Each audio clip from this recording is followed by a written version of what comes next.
This live stream brought to you by the Excelsior Citizen and these generous sponsors. Our Excelsior Springs Hospital, where better care is right in your backyard.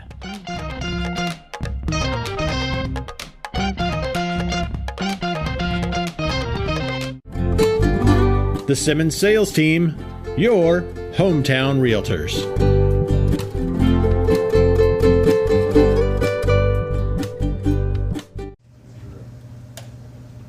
This time we join me for the Pledge of Allegiance.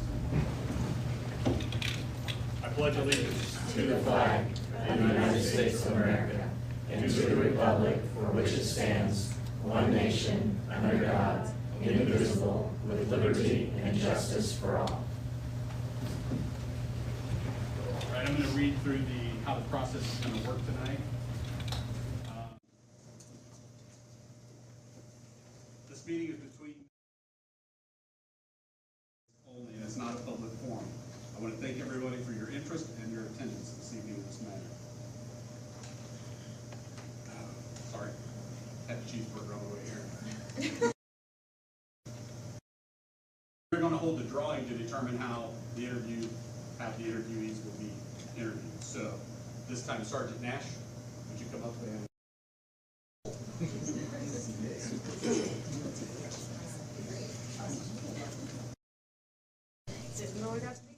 Star of the show.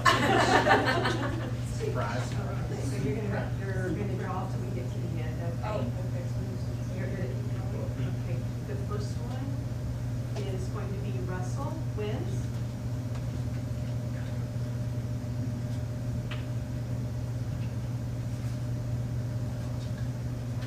That's why we're gonna go. Okay. Next we have Kati Lawrence.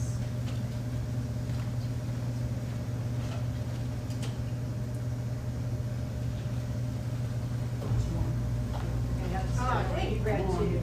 Sorry, I'm sorry. There you go. Dave Schreiber. Yeah. Brett Jones, number 3.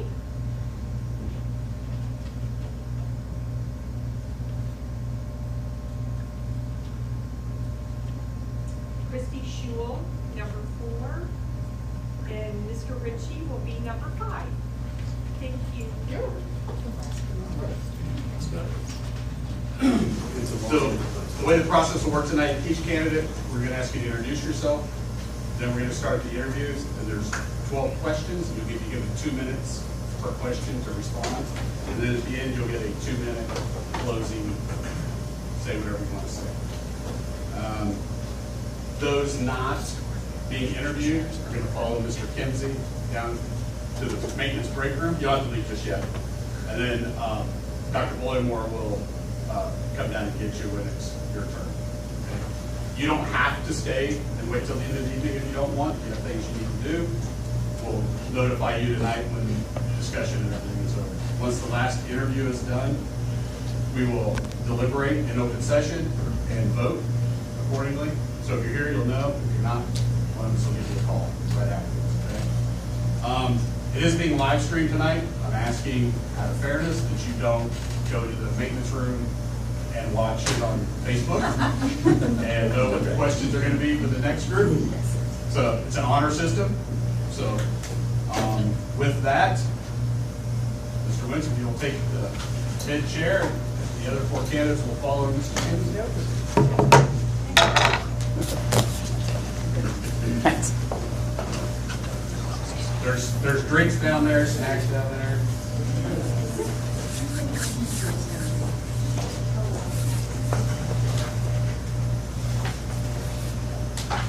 Mackenzie, will you close that door, please?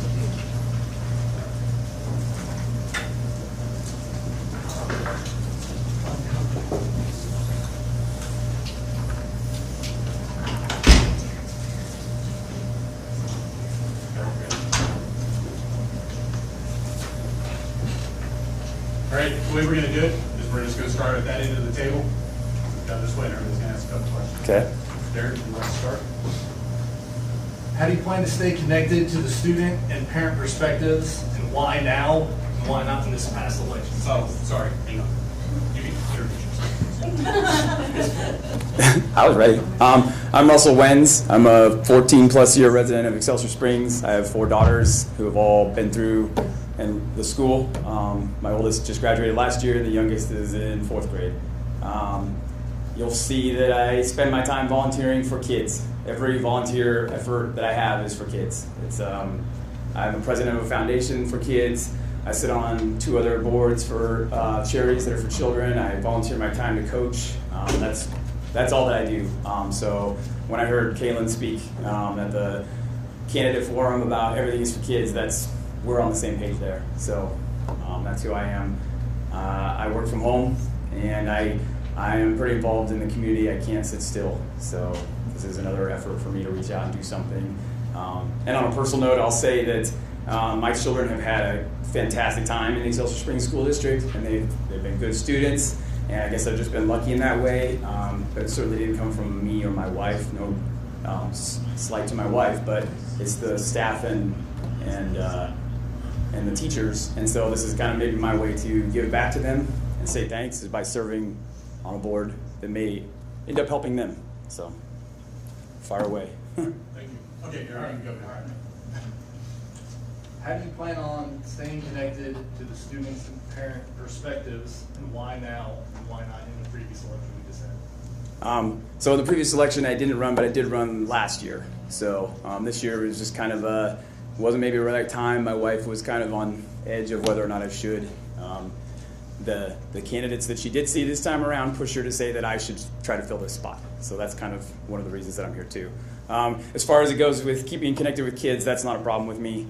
I can walk into high school and everybody will yell my name. I coach 120 kids right now. I've coached these kids. I know them all since they were in elementary school. I don't have a problem keeping in contact with kids. And I have teenage daughters, so I know everything that's going on. As far as parents go, I've had a lot of parents reach out to me in the past few years and ask how I can help with problems at school. Most of the time I say go talk to the superintendent. But I usually offer advice on maybe what you should say to the superintendent or how you should present yourself. Just don't go in guns blazing, go with an attitude and a solution. And I'd say even in this last week I fielded questions, and I'm not even a school board member. So I can already see people coming and asking me questions, and so maybe the next step is just me being part of the board so that I can be more proactive answering their questions. Russell, what are your top 3 priorities for the school district over the next 4 years? I think in light of the recent levy defeat, I think finding a way to either increase teacher pay or to maintain the current teachers we have or to attract teachers is a big one for me. That's probably near the top. And now we have to do it a different way. Obviously the taxpayers have spoken and they don't want more taxes, so now we need to be creative. And I got some ideas, and I think we heard from some of the candidates that some of these ideas are going to hurt, but those are choices you have to make. And I just like to be, knowing that these are going to hurt, maybe I'd like to be a part of that decision making. Number 2, I do agree that maybe our academics could be better, and I'm not a fan necessarily of the MAP testing being the standard, but it is what the state uses, right? So it's what we have to follow. But we could probably do a better job across the board in teaching the kids or getting them more involved in participating in the tests. I know lots of kids that just blow them off, and it's important, and maybe we just need to stress that. So those 2 things right there. And the third one is I think this board has been pretty good about being transparent, but I think that the community thinks that you're not. And I think there's a disconnect there that maybe we just need to reach out to the community more and explain to them the things that you can be transparent about and the things that you can't be. And maybe it's as simple as having weekly, social media posts or something, or a newsletter. It's not hard, but reaching out and being communicative to the community, because that's who we're ultimately serving, right? Is the board is made up of the community. So. Real good ones. Okay. Can I ask a follow-up to that one? When you mentioned about the community has spoken and they don't want higher taxes, Right. do you believe that there's an opportunity down the road because of the narrative around just the climate of all things right now? Right. Do you believe that if the school board and the school district hear some of that feedback, and we make some adjustments, do you think there's an opportunity to revisit that? Do you think that the community would be more open to it if there's some adjustments that are made? certainly if things in the economy change, I think the community might be more open. But I think more importantly is that a lot of us, myself maybe included, feel overburdened by taxes. And I think we heard through Dr. Bullamore's presentation that we don't have the tax base that Smithville and Kearney does, and that's a problem. So that's where we, as a school district, can reach out to the city and work with city leadership to help expand things like the commercial real estate and even housing, and those things will bring in more taxes then. So you don't necessarily have to ask them for more taxes, you just need to increase your tax base. And I know there was a study done, and there was a range given. The top end of the range was what was asked at the levy. Well, maybe we revisit what's the bottom end of that, and maybe the community will think that's worthwhile. But I think in the meantime, it was also bad timing because there was a reassessment year, right? So everybody's assessments went up, and now you're asking, they're getting more money, more taxes. It's just bad timing, and that's something that we could work on in the future. Thank you. Mm-hmm. All right, next question is, do you believe that public education in Missouri is under threat from state and national political forces, and how should the school district respond? It is a highly political climate right now, and I'm sure there is some pressure out there. I think that the school board, though, should do their very best to be non-political, and it's probably easier because we're all residents and we're all community members, and we're not just, at a state level. I can see why there's arguments because we don't live next to each other, but here we do. And I think when you get in a room, you can agree on things even if you don't agree on politics. And ultimately, though, I think the school board is kind of handcuffed by the rules and the laws of the state, right? So if the state says you have to do something because of the current political climate, then we have to do it. And if you don't, you're in jeopardy of losing your funds one way or another. So I think there's challenges definitely from the political climate, but I think we can navigate them by having common sense and having conversations with each other and doing what the community asks. I mean, it may not be what I want, but if we reach out to the community and 85% of the people want something, well then, that's what we're going to vote on as a board, and we'll talk about it. So. How would you work to ensure the school district remains a strong, publicly funded institution amid growing support for open enrollment, Missouri Empowerment Scholarship programs, and school vouchers? I think it's just important that we reach out to our local representatives who probably have more knowledge in that area and can help us with that. I'm not the best with knowing the state laws as it comes to funding. It can be learned, I guess. But I just think that if there's a funding issue that we'd have to find other creative ways. And I may have some answers to that, I may not. But that's why we have differing people on board. Somebody will be a finance person, like Trey. So we can answer that. So I guess I don't have a clear answer for you on there. I would just say that I'm less than knowledgeable, and I will reach out to someone who is knowledgeable to help with it. Public education in Missouri is facing both cultural and financial challenges. How do you see your role as a board member in navigating divisive political issues while keeping the focus on student achievement and community values? I think, like I said in the opening, everything that I volunteer for is kid-centered, and that would probably be the way that I would approach the board if there was a subject. I'd ask myself, what did the kids get from this, and does it help the kids?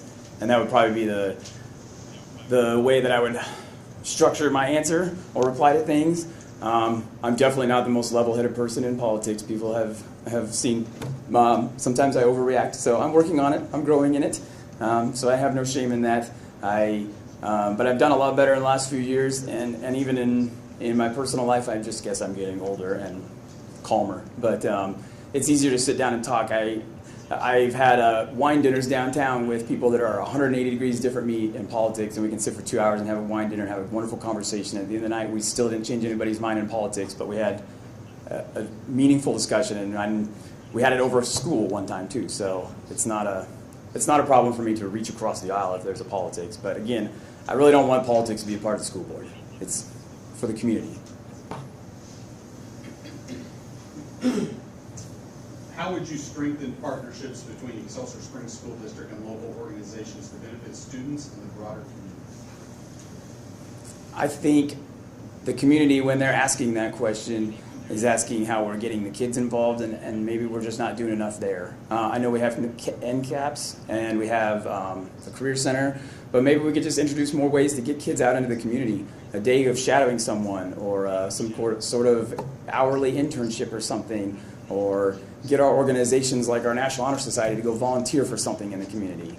There are easy ways to get the kids into the community. I think it's a lot harder to get the community into the children, and that's a big ask, and that would be something that we'd have to push for, is we'd have to be more vocal about that. We want community leaders to come into school and join partners with our groups, our organizations, our children, our teachers, and work together.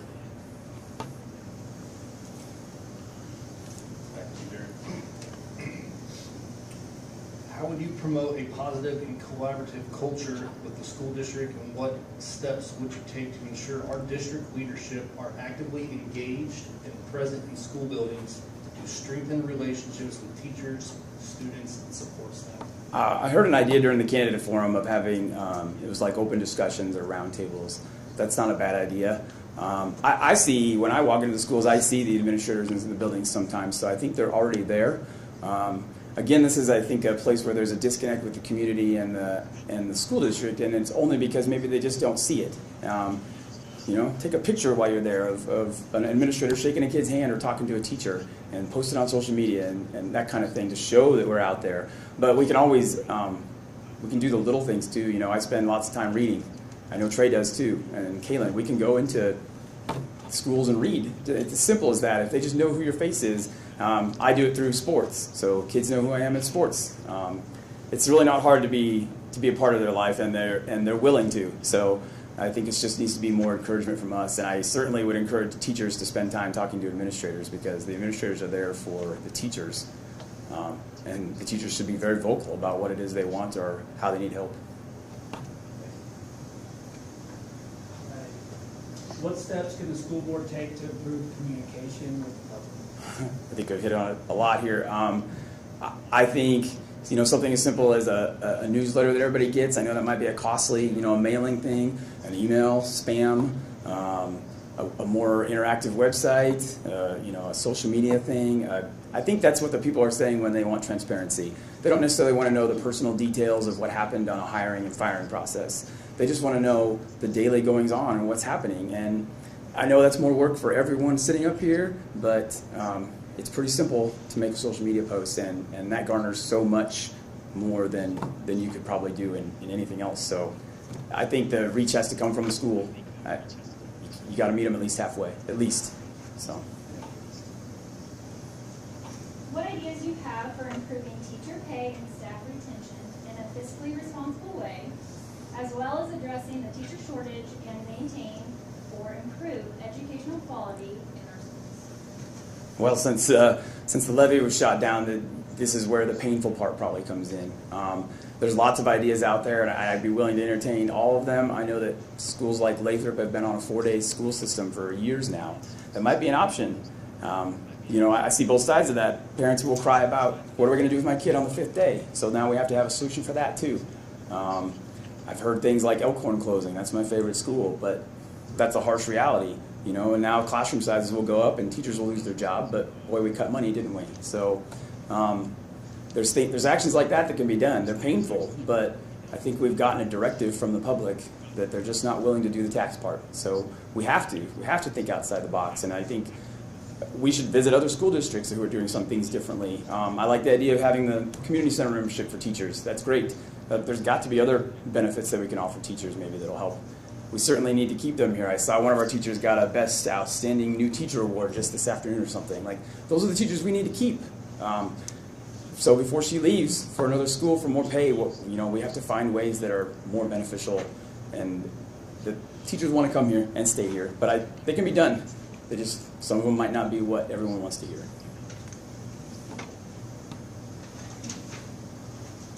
What is your stance on publicly funded early childhood education? I think that education should be publicly funded. I think that education should be publicly funded for as much education as you want. Education is important for society. We have to have educated adults, and education it's at the top of our list in our family, and it's just that's kind of a no-brainer for me.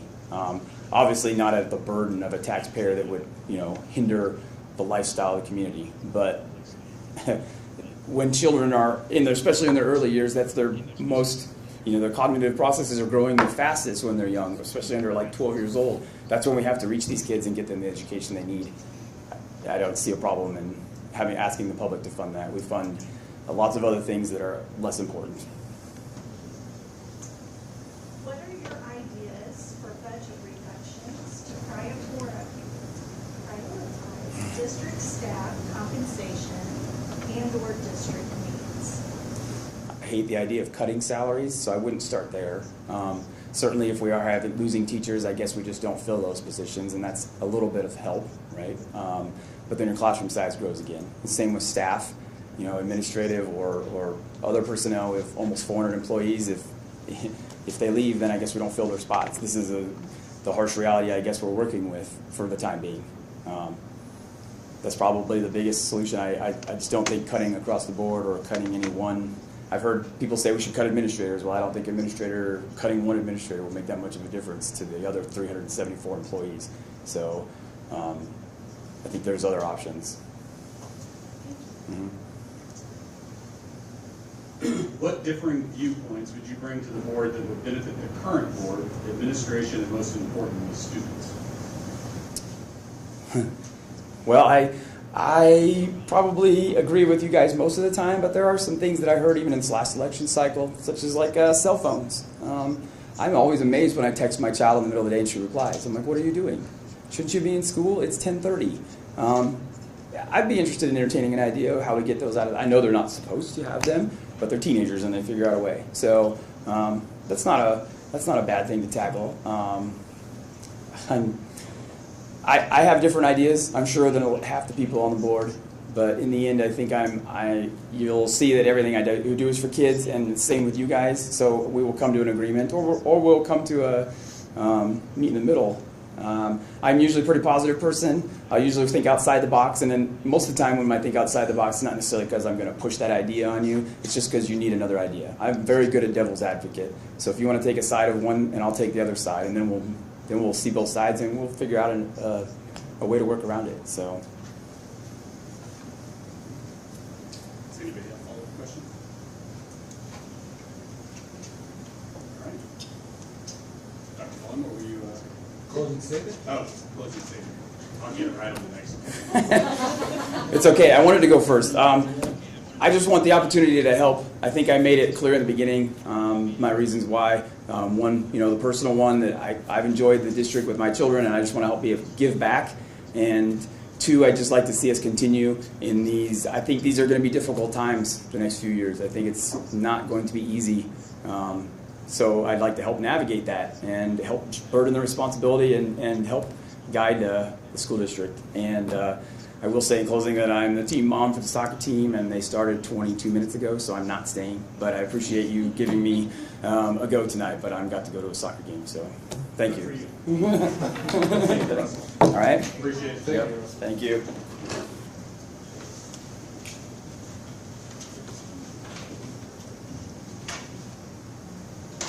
Yeah, go.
when you ask your questions, speak into the microphone. People are saying they can't hear. There should be one.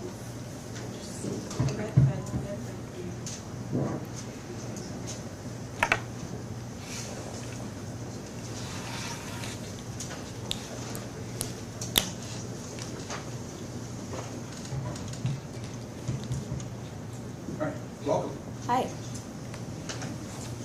Go ahead and introduce yourself. Okay, I'm Kati Lawrence. I don't want to say born and raised here, but raised here. My husband is raised here. Now we're raising kids here. I was a elementary school teacher for 5 years, and now I'm a local real estate agent. Yeah, that's me.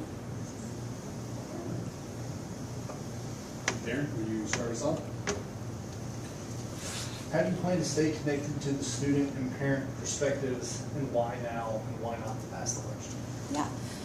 I think I have a perspective of a parent now, and that's a big motivator for me. My sons are almost 4 and almost 2, and I was an educator, so I think a lot about what their education is going to be like, so that's a big motivating factor for me to get involved. Staying connected to parents, I'm going to be one of the parents. I like to be out there with my profession. I like to be involved in the community, but also this is a great way for me to get even more involved in the community. I am a very approachable person, so when you look at my social media, my numbers out there, I want people to call me, and I want to be somebody that people want to call. And then staying connected to students as well. I have lots of friends and family in the area. Their kids are now going through the school system, and I loved being an elementary school teacher, so if I can get back in there, I would definitely do that. Why now? Why now? Instead of the election exam? Yeah. I think that this is something I've always wanted to do. I actually was talking to somebody back here when I left the classroom as an educator. I said, I think I'm going to be on the school board one day. This is probably sooner than I expected, but I kind of watched how the election happened and listened and read everything online. And really, I was those teachers recently, and I know how they're feeling right now. And so if I can make a change for the culture of our school district and try to be a part of that, I really want to be. I've talked to a lot of teachers, and they're not feeling great right now. So if I can do something to help change that, I want to. Top 3 priorities for the school district over the next 4 years. Okay. Teacher retention and student success are very equal for me. It's hard for me to pick one or the other because they're so related. When I think of student success, I think about my kids, and I want them to be successful, and your kids and everybody's kids, but they can't be successful if our teachers are not staying here, if our teachers are unhappy, if they don't feel supported. So obviously those things are, to me, on the same playing field. One can't be without the other. And I think actually to make number 3, put it in there, make it a pyramid, my third goal or priority would be to have a community where teachers, parents, stakeholders, they're all respectful and supporting each other. So a better community relationship, I guess, is how I'd put for the number 3. Because I just don't think anybody can be successful if they're not all working together in a little pyramid. Mm-hmm. Do you believe that public education in Missouri is under threat from state and national political forces, and how should the school district respond? Oh, this is a difficult one. I think that anything could be taken as under threat. This is a weird time in politics. I don't put my opinion out there on that, but there's nothing we can do until changes are made. So if they're trying to pass a bill or do something like that we don't like, the only thing we can do is stand against it as a board or as an individual and try to make change that's higher up there. We can't predict what's going to happen, and so I think just being steady in what we're doing right here on our local level and being sturdy in our decisions and continuing to think about what we're doing and how we're bettering our school district and the children, and that's the focus. Are our students being served here first and foremost, and we can't really let unknown stressors affect what we're doing right now. So.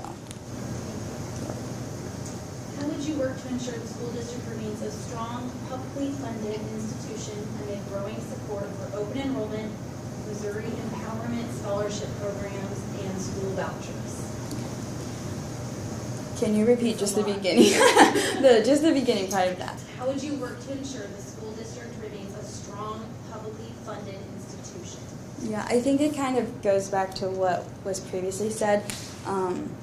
If we're worried about cuts and stuff like that from the federal or the state funding, we can speak against it, we can lobby for it, we can talk to the people who are there voting and making those decisions. But that's kind of the extent of that, and then just making sure that we're doing what we know we need to be doing here, or trying to find creative ways to do things like you guys did with the tax levy. I know there was more to that question. I don't know that I got it. Okay. Public education in Missouri is facing both cultural and financial challenges. How do you see your role as a board member in navigating divisive political issues while keeping the focus on student achievement and community values? Yeah, I think as a teacher before and now as somebody who puts a lot of my life out there, even my best friends couldn't tell you my political views, and that's how I plan to stay. So when it comes to divisive political views, I stand sturdy in what I believe, but other people don't need to know my opinion on everything. If I'm faced with a position where I'm disagreeing with somebody over something like that, I like to hear people out. I want to understand why they believe a certain way. I'm open to changing my position if somebody else is right and I'm wrong. I can admit that. So I think I'm just steady in I'm confident in myself, and if somebody is opposing me, I'm going to listen.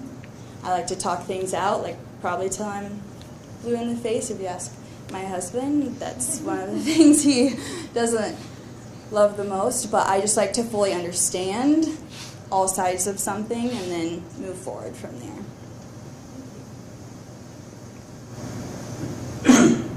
How would you strengthen partnerships between the Excelsior Springs School District and local organizations to benefit students and the broader community?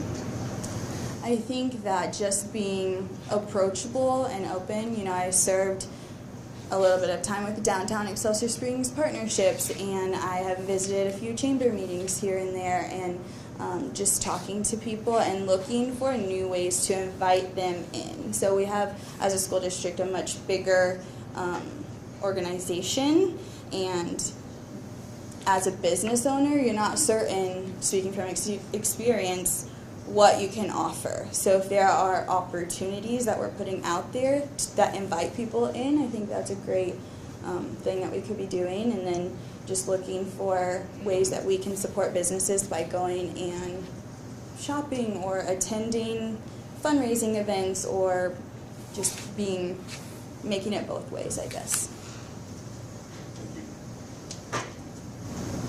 How would you promote a positive and collaborative culture with the school district? And what steps would you take to ensure our district leadership are actively engaged and present in school buildings to strengthen relationships with teachers, students, and staff? Yeah, I feel like that's one of the most important questions in today's time, just because I know from experience what it feels like to be a burnt out teacher in the district. And also I still have a lot of friends. Even leading up to this meeting, I reached out and talked to 10 teachers or staff members at different levels of the district, and a lot of them are not feeling good after last week and feeling worried or stressed or scared about the future. So I think just having an open ear to our teachers and knowing that they can come to me and talk to me, or anybody on the board, but also I know what it feels like to worry about things and not know who to talk to when you're in that hierarchy in a school building. So maybe if, I don't know what you're already doing, but if the district office is, maybe there's one person for each school building that you can talk to, or they visit at a certain time every month that they're going to be there, or they're just checking into the classrooms, doing rounds, and having that open ear and listening to what they're worried about or what they're struggling with, or just being that open, approachable communication. That's what people need right now. Obviously, nobody can fix issues like that, but if they know they're being heard, maybe our teachers are going to be less likely to want to leave. Mm-hmm. What steps can the school board take to improve communication with the public? I think that's a good one. Even from personal experience, like there's just not a lot of, nobody knows what to expect. So, and not like this is just 2 days ago when I knew you guys were reviewing the meetings. I sat up in bed all night like waiting, and then I was like, oh, we got the call the next day. Just like not knowing expectations of how things are supposed to work. And I think that's a big problem with the pushback from the public in certain scenarios, because they don't know what's going on, and obviously you guys can't tell them everything, but looking for a way that, I feel like, and I kind of thought about this, but a way that the word can come from you guys. So instead of other sources, because I know that's how our small town rumor mill gets started, so maybe just after meetings that are closed or open meetings even. I know people can watch and they can be here, but a lot of people don't do that, and those are the same people who like to put their opinion out there. So maybe there's a newsletter, a recap that's sent. People can subscribe to it. Like, not everybody can be at your board meetings, but how can you share the information from your mouths and not wait and just let people talk to figure it out?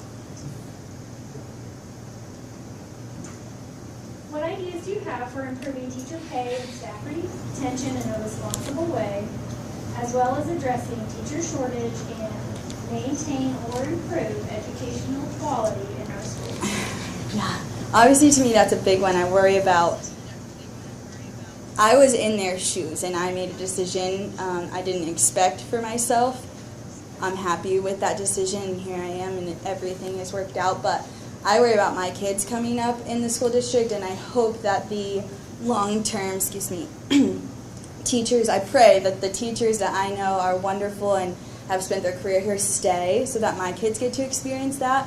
And if we didn't pass the levy, but there are other ways. I've even talked to teachers of thinking about the 4-day work week. Would they be willing to stay with their current salaries if the schedule is changed a little bit? And I know that was something that was started talking about. There was a committee made, and I don't know what happened at that point, but could we get by with the current salaries if they're working a little bit less? And I know that some teachers feel like at different levels of the district, different, like elementary, middle school, high school, the workload is different and they're exhausted. How can we lessen the mandatory meetings during plan times, or what can we do for the after-school career ladder instead of stipend situations? I know it's something that's new, and some teachers think that it's great, and others feel like they have to work a lot harder for something that they were getting before. And so just looking at, if we can't raise their salaries, how can we make what they're doing less stressful, less exhausting? With all the teachers I talked to, they're worried about buildings being shut down and class sizes going up, and I worry that with all of the unknown, teachers are going to start looking for other options, and that's something I really don't want. And so just diving in and listening to the teachers more than anybody else to help decide what's going to work best for them and to make them happy. That was a close one. I have a follow-up question to that. So sitting up here, I do know that there have been opportunities where administrators have gone into buildings and have had open conversations, state level meetings or something, where they have opened that up for feedback to share. Do you feel that the teachers feel safe sharing their opinions? Do you think that in those moments that people are being transparent and honest with their administrators? Because if the administrators aren't being told, right, do you think that they would know how to fix it? I think it would depend on the administrator or the relationship that that teacher has. You know, I worked for 2 years in Kansas City and then 3 years as an elementary school teacher here, and while I was here, I worked under Jill, and then I was moved to Cornerstone, and that was just something of like a numbers game. And I know from personal experience, I would have been comfortable voicing my opinion to somebody like Jill that I had a great relationship with as a teacher, like admin perspective, but when I worked in other buildings, I didn't feel supported to voice my opinion, and that's just me speaking on experience. I don't know how the teachers are feeling now, but it would be a very much personal, like, how is your relationship with your administrator if you felt comfortable speaking up about something. What is your stance on publicly funded early childhood education? I think it's very important. Obviously, from personal experience, just reached out to our ECC about the Parents as Teachers program. My own son is not talking the way I think that he should be, so I'm looking for resources, and in our town, that's our resources right there. So if we don't have that, correct me if I'm wrong, but the ECC is free, right? They don't pay like a tuition? Oh, okay. So, well, if we don't have that opportunity for kids who need it, where are they going to get that? And I've actually heard people question whether or not kids are ready for kindergarten already. And if we don't have that opportunity for them, or parents have to pay for the daycare preschool or the other preschool options where they're paying out of pocket, we're going to probably see less kids ready for kindergarten when they step in. So definitely need it. What are your ideas for budget reductions to prioritize district staff compensation and/or district needs? My first thought, and this is me being not somebody who's been on the school board, is I know in years past we tried to pass the levy. I think it was for the construction, and it didn't pass. And we rallied together and we tried again. Do you know what I'm talking about? Yeah. So my first thought is I would like to see that happen for what you guys just did. I don't know the ins and outs of whether you can or cannot try again on that, but I would like to see the community come together and rally around that and push forward on something, whether it's tweaking that a little bit or something like that, because I think it's so important. Can you repeat your question, because I got off track?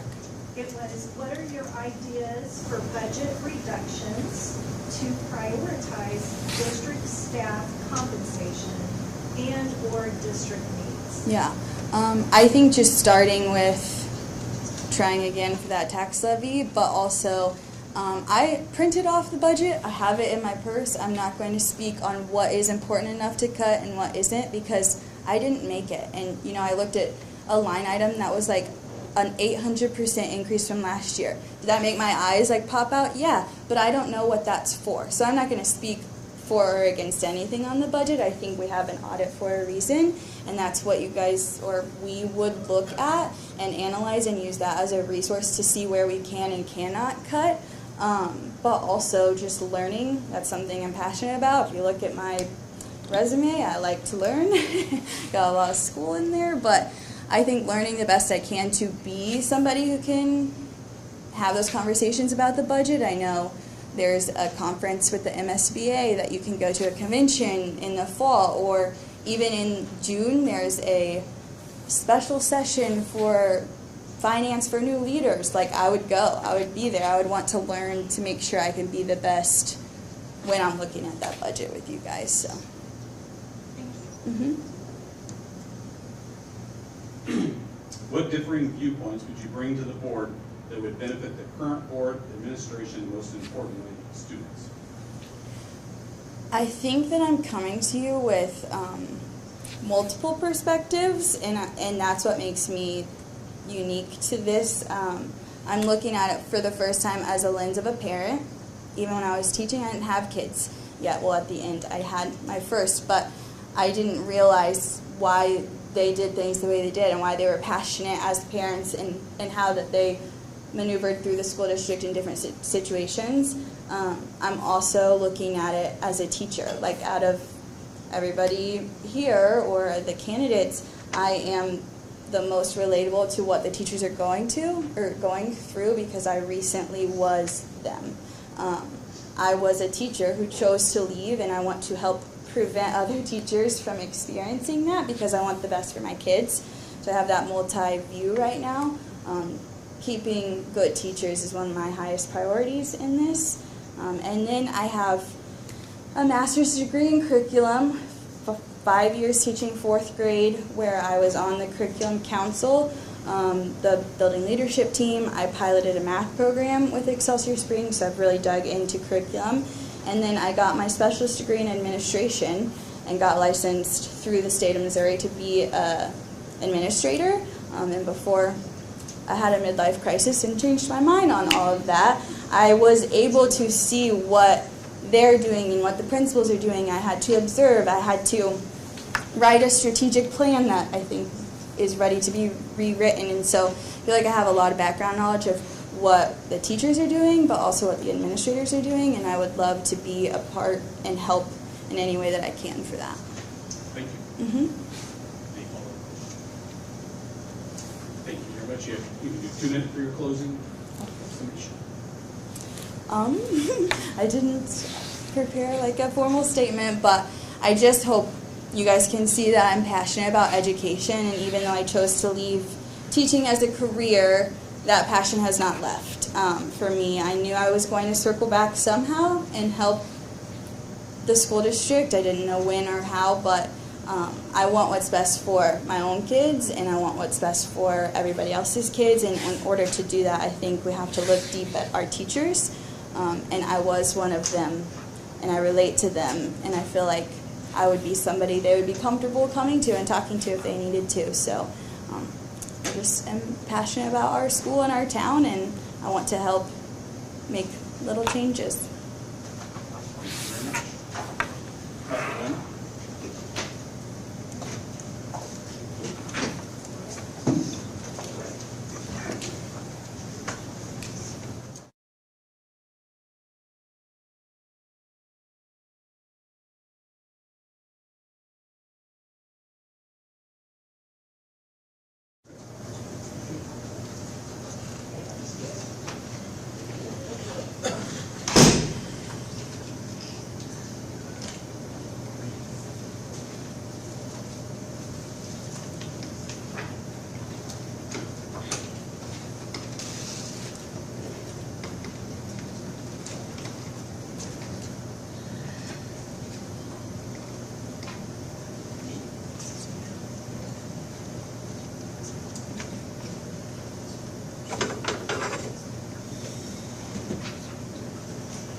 There's water there if you'd like.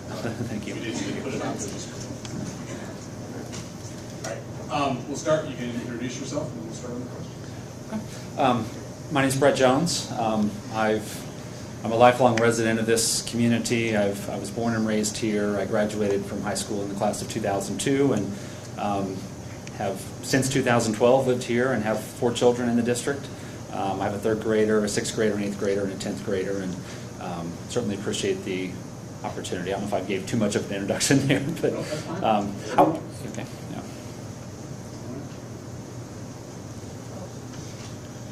How do you plan to stay connected to the student and parent perspectives, and why now, and why not in the previous election when you said it? Yeah, very good question.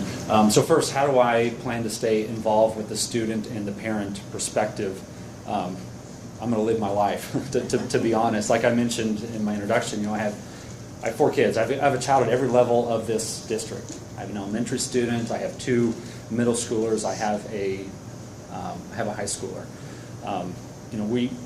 I do my best to be active and engaged in their life, and so I have a very good and well-rounded perspective as far as what's going on in the school, what's going on in the lives of the of the children. The second question was, essentially, why am I seeking this appointment now, as opposed to maybe running in previous elections? It's a good and fair question. I quite honestly, earlier this year, became quite interested in something that was before the board around our conference alignment, and reached out to, I think, all of you or most of you with my thoughts on that. And around that time, I said, I need to just pursue this board. I think I would do well in this service. And of course, the deadline had passed for filing this, as you all know by that point. And so, when this appointment opportunity became available, I had a choice. I thought, well, should I wait, for next year and run, or should I consider this now? And just events of the past, few months, when I look at, I think some challenges that are ahead of us as a school district and for this board, I just became convinced that now was the time, to serve. And you all have been through this yourself. You've put yourself out there in these, situations. It's difficult. It would be much easier to, sit at home and see what happens. But kind of the decision I made is I want to make a difference. Good stopping point. Yes, you should warn people that that's going to happen, but it's kind of nice to see the surprise look. Okay. Thank you. Yeah, thank you. So Brad, Yeah. top 3 priorities for the school district over the next 4 years. Yeah, very, very, again, another question. I think our top priority, quite honestly, is how do we retain our teachers? And that involves compensation. I'll certainly talk on that. But, the lifeblood of any school is its teachers. We can have the best buildings, we can have the most funding. If we don't put quality teachers in those classrooms, we're not going to have, the right kind of outcomes. I think about my educational experience, and when I look back, I'm grateful for the teachers that made an impact in my life, those that challenged me, those that inspired me, coaches also that showed me, you can achieve if you put in the right effort. And so, how do we keep our teachers in our district is of critical importance. I thought last night about I just looked at my 2 oldest sons who will be in high school by next year. They're elementary teachers, and one of them is still in this district. One had retired, but of all the elementary school teachers they had all the way through, they'd nearly all, gone to other opportunities. So, number one, retaining our teachers. Number 2, and I'll move more quickly, is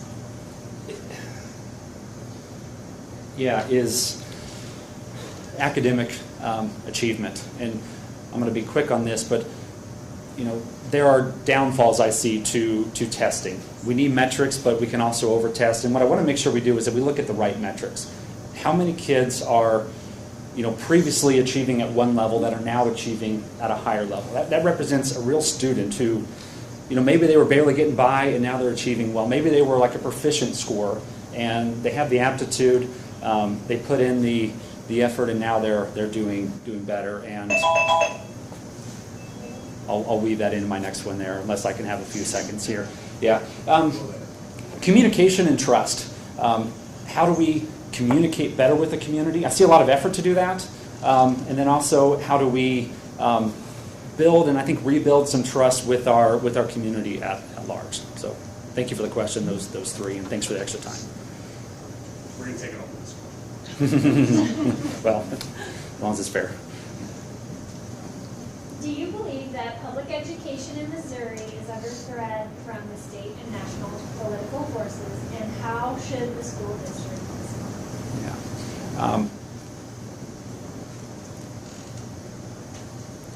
Yeah. Funding is a threat. It takes money to run a school district, as you all very well know. And when we have threats to funding, that's threats to the school system. I'm a firm believer in the power of education, and public education in particular. I think it's an equalizer. I think you should have the same opportunity, regardless of where you live, through our public education system. I am concerned, I'll be maybe a little idealistic for a moment if you'll allow it. I think about our discourse. And when we look at, you mentioned the national and the state levels, we see so much negativity. We see so much division that's out there. And I just think at a local level, which is what our schools are, right? We're in this community. It's best to make our decisions at the local level as much as we can. We just need to do better. One thing I sure hope we can all agree on as a community is that strong schools are the most, is a critical part of our community. And we can disagree on how we get there. We can disagree about how we fund our schools, to what level we fund our schools. We can disagree about where we prioritize resources and what's important and what's not important, and that debate, those disagreements are a good thing, because in opposing viewpoints and hearing other viewpoints, we generally get to the right answer. So what I'd really like to see, I don't know the answer to this, and it's certainly not a guarantee I can accomplish it, but I'd really like to see our level of discourse to improve. And I think that can help us find solutions where we treat each other with respect, where we show empathy for other other positions, where we have civility. And I worry that the lack of that we see at the national level has bled into our community level, and I think we can do better as a community. How would you work to ensure the school district remains a strong, publicly funded institution amid growing support for open enrollment, Missouri Empowerment Scholarship Programs, and vouchers? Yeah. Like I said earlier, I'm a firm believer in the value of education, in particular public education. I said this earlier, it's every child should be given a fair chance and a great education, regardless of whether they're in public schools or another school system. I think we have to deal with this from the funding level. I'm opposed to anything that's going to divert funds away from our public schools. We need more funds, not less funds. I mentioned teachers earlier. It's quite honestly depressing when I look at salary schedules, not just in this school, but when I look at our neighboring schools that we're losing teachers to, and I see what teachers who are have 4 years of college plus masters plus continuing other education, what they're paid. We need to fund our schools in a stronger, more consistent way. And yeah, I'm opposed to anything that's counter to that.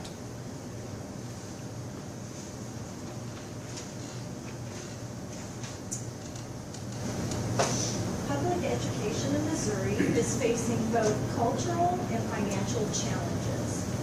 How do you see your role as a board member in navigating divisive political issues while keeping the focus on student achievement and community values? Yeah, I think I've partially answered that question, but I'll certainly say a few other things. I mean, I think one of the roles of a board member is to reflect the interests of the community. We have to make our own. You as board members have to make your own decisions and judgments, but it should look to reflect, I think, the community that you serve. And yeah, like I said earlier, it comes down to discourse. How do we talk with one another? Are we willing to listen to others' ideas? I said earlier, I don't have the answer to this. I don't know what it is. I think it's less social media. It's not more social media. I think it's probably more time on front porches or living rooms or across the kitchen table or at the ball game, whatever it is. Having real discussions with real between people. It's important. We as a community, locally, I think we know what's best for our children, and I think as much of our decision making, as much influence as we can have from the local level, as opposed to paying attention to what's going on at the national level, is a good thing. How would you strengthen partnerships between the Excelsior Springs School District and local organizations to benefit students and the broader community? One thing I want to say in answer to that is as I've studied more, even over the past few weeks, I'm really encouraged by the programs that we do have. the programs that give mental health support, for example, that bring, as mentioned, the Clay County Children's Fund, I think, that funds some of this. I don't, of course, understand all the details. That give dental services, that give medical services, mental health services, eyeglasses. There's a Level Up program I understand. So those are all good things. I think what we need to do is make sure we're maximizing those, that we're looking for, for new opportunities. I think more partnerships between our school and our community members is a good thing. When we can place students in internships or mentorship from, other, people in the community, I think is a good thing also. Thank you very much. How would you promote a positive and collaborative culture with the school district, and what steps would you take to ensure our district leadership are actively engaged and present in our school buildings, strengthening relationships with teachers, students, and staff? Darren, could you repeat that again, please? Yeah, I just want to make sure It's a long one. How would you promote a positive and collaborative culture with the school district, and what steps would you take to ensure our district leadership are actively engaged and present in school buildings to strengthen the relationships with teachers, students, and support staff? Okay. Yeah, thank you. I am collaborative by nature. If we work together, you may learn that.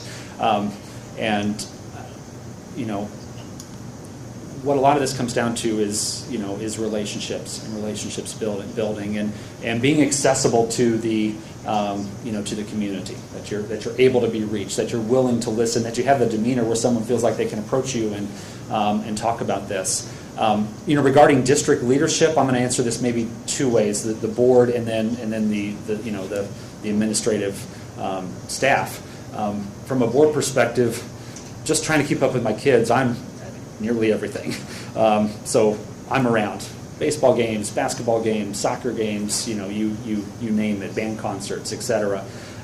So I plan to continue to be involved and active.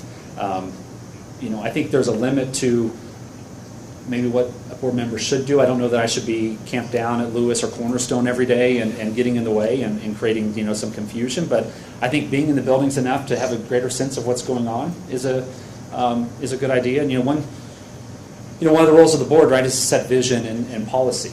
And so as a board member, I would try to contribute to a vision that we are connected.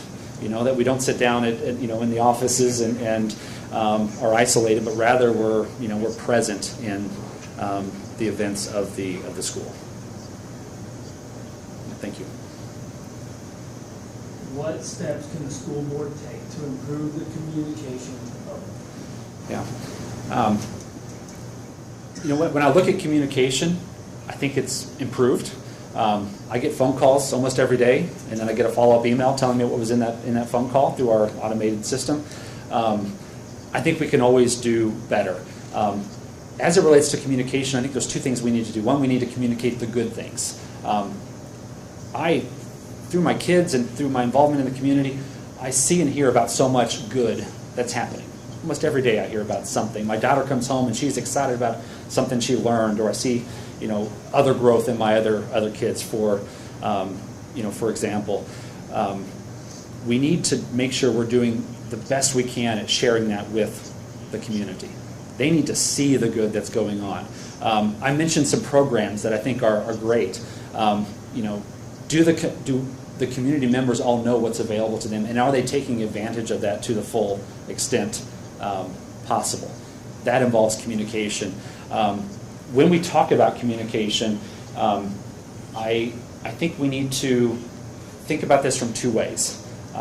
Number one, how do we communicate the good news that I've been talking about?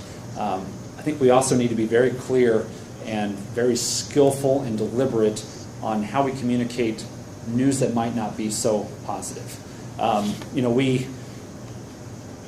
The realities that we've been talking about means this board may very, very well have to make some tough decisions in the coming, in the time that's ahead. There may be things that have to be cut.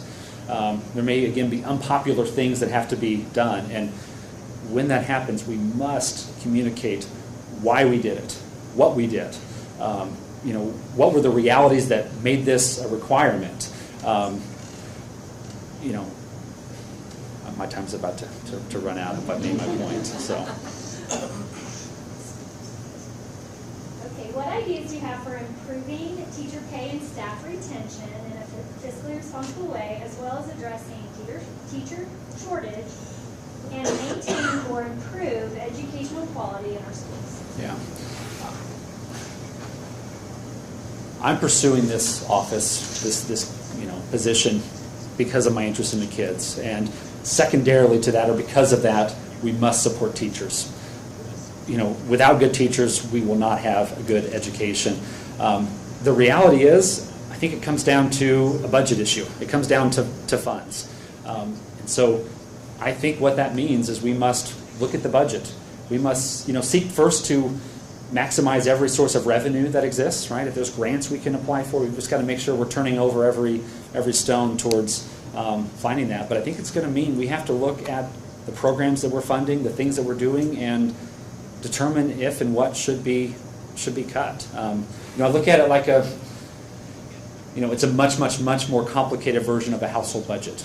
If I'm running short in my household budget, or I have money that I need to spend from other places, if I can't raise revenue, I have to cut expenses. Right? I have to spend less. I think we've been creative to try to find other benefits for the teachers, but I think in the end they've got to buy groceries, they have to pay mortgages, they have opportunities to go to other districts and make a meaningful amount of money additional. We've got to close that. We have to close that gap. Along with salaries, we need to make sure that the teachers are supported by their administration, that they feel valued and supported by this board, by the community at large. I think we need to make sure we're fostering a good culture within the within the district where and also not burdening them with unnecessary extra extra work.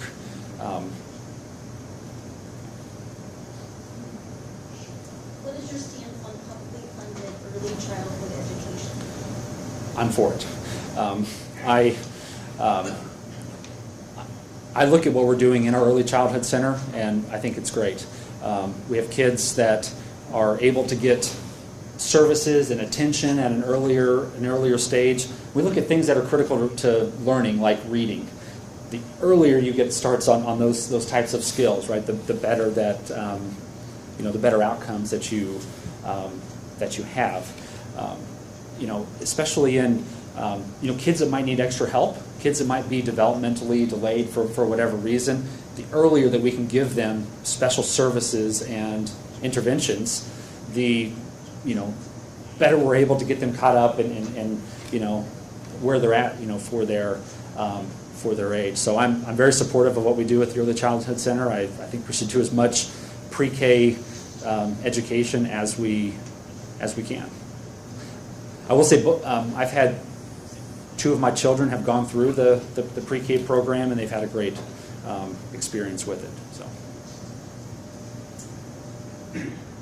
What are your ideas for budget reductions to prioritize district staff compensation and/or district needs? Yeah, that's the important question. What do you do? I will say I've read our budget. For those listening at home, it's online. You go to the board's portion of the website, and you can read it. And there's graphs and charts, and it's there. I think we need to find, in the corporate world, you talk about low-hanging fruit. What are the things that we're spending more on than we need to, where we can have a meaningful impact? I think we need to evaluate every position that comes open and determine if we're going to fill it. And I wish that weren't the reality, but it's something we have to do. I understand you've done that with the high school assistant principal. There may be more things like that have to be done. I think we need to be more efficient. Are there services that we need that we can spend less and still accomplish the same goals? Can we do better on transportation? Can we, there's, I think lots of areas we can, that we can look at and consider. The reality is, I think we're going to have to do it because we have to prioritize, staff retention and compensation. When we lose a quality teacher, it really is a tragedy. This is someone who has devoted their life to teaching, is making a good impact, and I can't blame them. I just, there's financial realities that they face also, and then they've gone to another district, right? And it's a whole list of kids, a whole group of kids that then won't have those same, benefits and, encouragement. Again, when I look at my educational experience, it's, I went to almost every building in this district. I went to Wyman, I went to Isley, Roosevelt, Lewis before it was an elementary school, before it was rebuilt. And I don't think about the buildings. Those weren't the best buildings. I'm glad we built new buildings, but I think about the teachers who made a difference in my life. That's what I'll work towards as a board member. Thank you.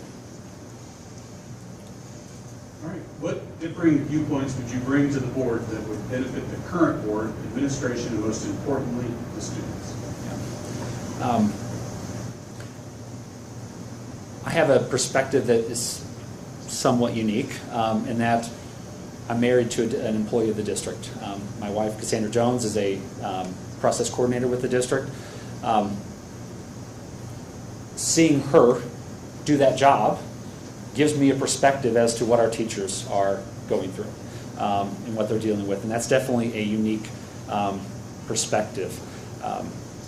I think differing viewpoints, by the way, are a good thing. In my company that I work for, we talk about what's called creative abrasion. The idea is we celebrate people that disagree, because in that conflict of ideas is where you often get to the right, the right answer. What I have is a very well-rounded perspective. I have kids throughout this district. They're involved in lots of different things. My background is in technology. That's how I pay my bills, and I think that's something we need to be paying attention a lot to always, because effectively implementing technology is an important thing for a school district. But and I'm going a little off topic here, but new technologies like artificial intelligence and AI they already are affecting education. And they can affect it negatively, they can affect it positively. They can affect it negatively in that tools like this let you skip the steps that is where the learning happens, right? It can summarize an article for me, but I need to learn how to read that article and pick out main points, and that's how I learned. It can also help our teachers and help our staff. It can make them more efficient. It can take away, tedious work and, things like that. And so my background doing these sorts of things, I think is also a, good perspective that I can bring to the board. Thank you. You can get 2 minutes for your closing summary. Okay, thank you. It's interesting, you prepare lots of thoughts and then you forget what you prepared. But, where I stand, why I'm here, what I seek to accomplish is I have a singular agenda for this, and it's our kids. It's my kids, it's my nieces and nephews, it's the kids of my friends, it's the other children in this, community. And I'm seeking this position, not because it'll be fun, because I don't think it'll be particularly fun, to be honest, and I see a lot of heads, shaking, but because I think I can make a difference. I look back and, I was a graduate of this, as I mentioned, of this, school district, and while here, I had every opportunity available to me. I was, if I would put in the work, I was able to achieve the life that I wanted to achieve for myself. I want that same thing for our children and our students, and I believe in it.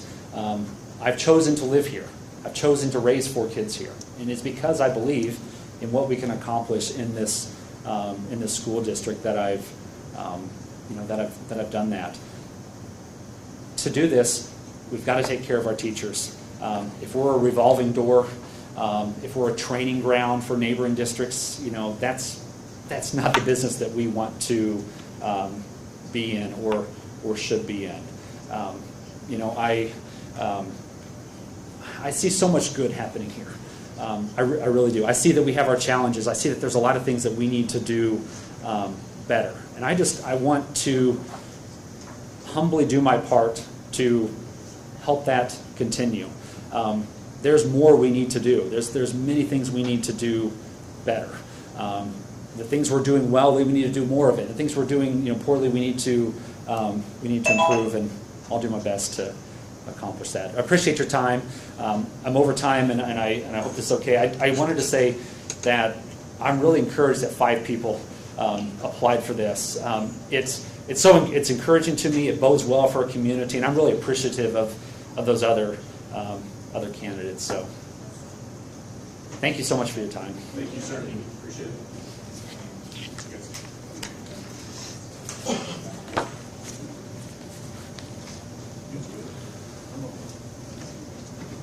All right, Mark. Bring him on. Kristi's next. I have a question, sir. Yes. If I wanted to break my question up into 2 pieces, would that be fair or not fair at this point? I didn't know because we've already done 3. Break it up. It's the same question. I just want to make sure be fair, not break it up and then break up the first 2. So we'll get that together.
We had a question from the group.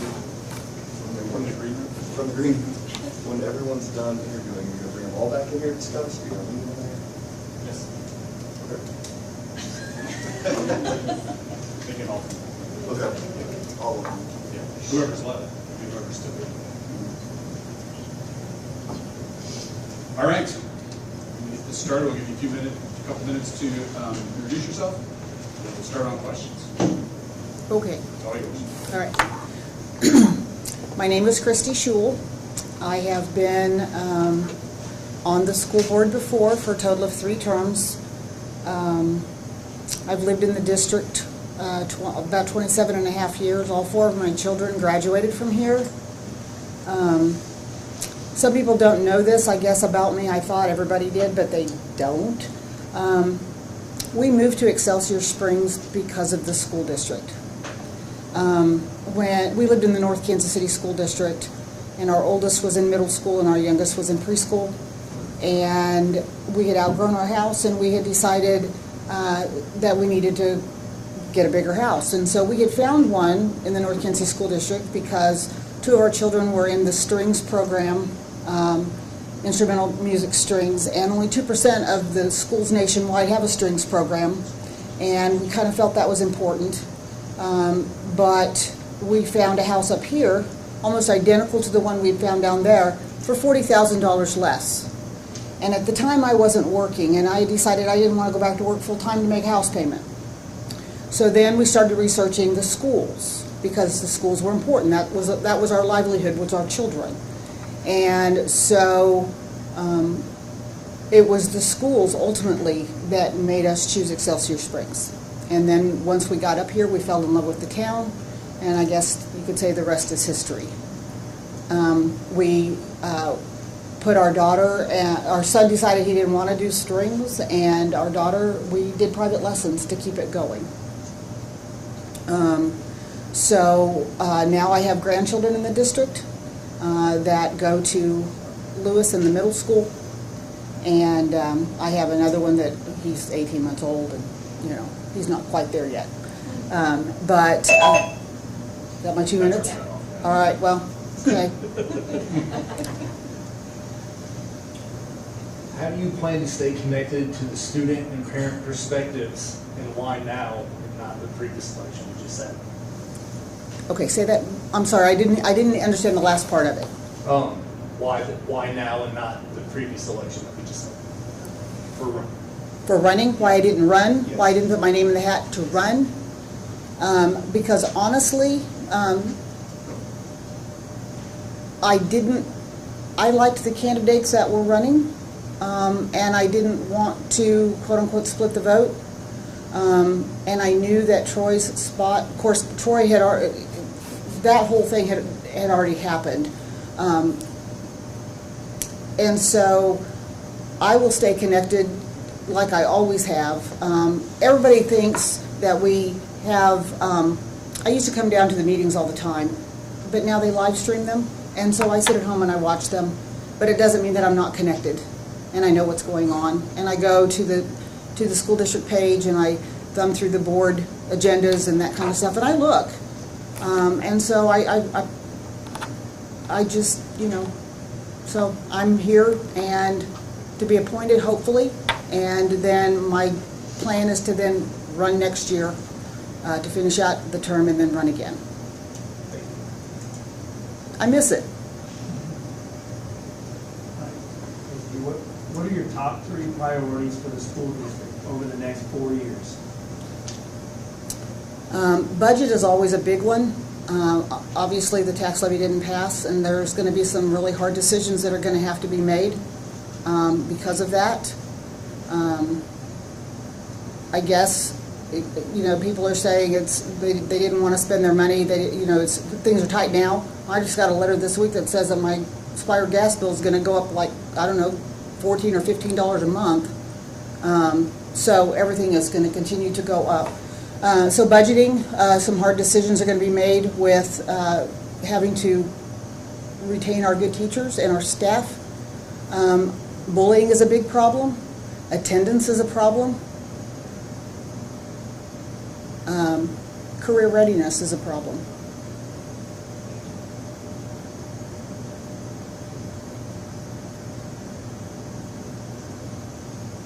Right. So do you believe the public education in Missouri is under threat from the state and national political forces? And how should the school district respond? I do think that public education is under attack. It has been. It's been an ongoing thing for several years. It just keeps getting closer and closer to the voucher system so that they can pull public money to go into private schools. I think that we need to be a voice and we need to be heard, that public education is best. I'm not saying private education isn't a thing. I have a granddaughter that goes to St. James in Liberty. But I think that's a choice that a parent makes, that if they want to spend their hard-earned dollars to put their child in a private school, that's their choice. But not take away the money for the children and the families that can't afford that private education and rely on public education, and it needs to be the best that it can be.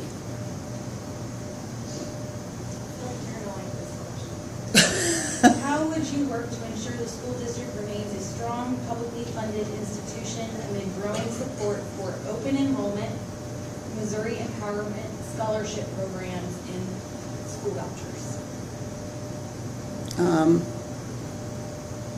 Well, anybody that knows me knows that I'm not the quiet one of the bunch. I tend to speak my mind, make my voice heard as best as I can. I'm not opposed to writing my Congress, my state reps, my state senators.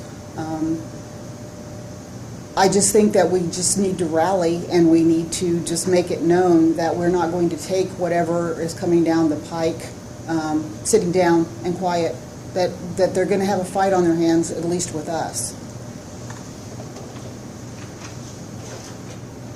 Public education in Missouri is facing both cultural and financial challenges. How do you see your role as a board member in navigating divisive political issues while keeping the focus on student achievement and community values? I think honesty and integrity is a big part of what we need to represent in this district. I think equal opportunities for all children, regardless of what their learning potential is. And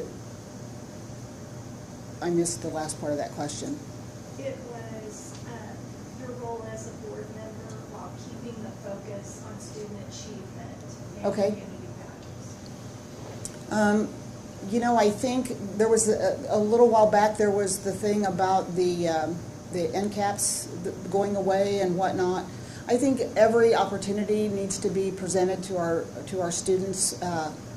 It's not always down the path of going to college. It could be trade school. It could be going right out into the workforce. Years ago, they had to have that college education, and while it's important, it's not always the norm. I can tell you right now, I have college education, but I don't have a degree. That doesn't mean that I'm not good at what I do. Matter of fact, I'm number 4 of the positions in my company, of the people in positions. I'm good at what I do. Do I have a college degree to say, hey, I made that 4 years? No. That doesn't mean that somebody can go into a welding program or go into a nursing program, and they don't have to have that bachelor's or that master's behind them. And I think it's really important that we stress that to the kids, and that even the military, for those that want to go the military route. There are different aspects. How would you strengthen partnerships between Excelsior Springs School District and local organizations to benefit students and the broader community? We have done that in the past. I can tell you, I'm the president of the Slightly Off Broadway Theater, the local community theater here in town. And before COVID hit, we held summer youth camps and partnered with the school district to allow those kids to go and experience performing arts. I think that's important. I think even like with Job Corps and the other businesses, you know, if somebody wants to do like a little internship or volunteering, whether it be down at the thrift stores or even like at a restaurant, I think they should be given those opportunities. And I think it would be important, even as a board member, to go out and advocate for those kind of positions. This is a two-part question.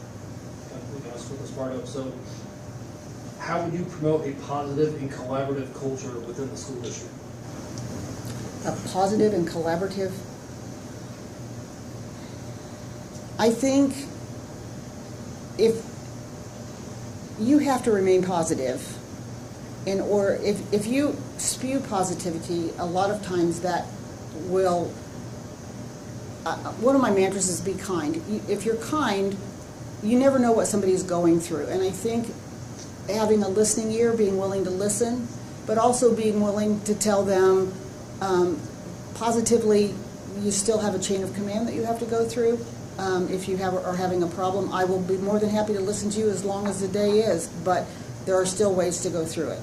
And then collaboratively, I think what we do now collaboratively with, you know, the different, I don't remember what they call it, but where they meet together and they collaborate, and then they have the committees with the parents and that kind of stuff to try and make the schools better. Second part was, what steps would you take to ensure our district leadership are actively engaged in present in the school buildings to strengthen relationships with teachers, students, and support staff? I think it's important that our upper level superintendents are in the school districts, are in the schools. I think, going down and meeting kids as they get off the bus and telling them good morning. I think going and having lunch at the different schools. Making your presence known. Because if you don't, then when they do see you, they think there's a problem. And if you don't want that. You want it to be a positive rather than a negative. And if the staff, as well as the students, see the upper echelon in the schools, it becomes normal, and then they don't tense up and fear when, oh God, what now? What have I done? It's like going to the principal's office kind of thing. What steps can the school board take to improve the communication with the public? I think they've done that a lot already.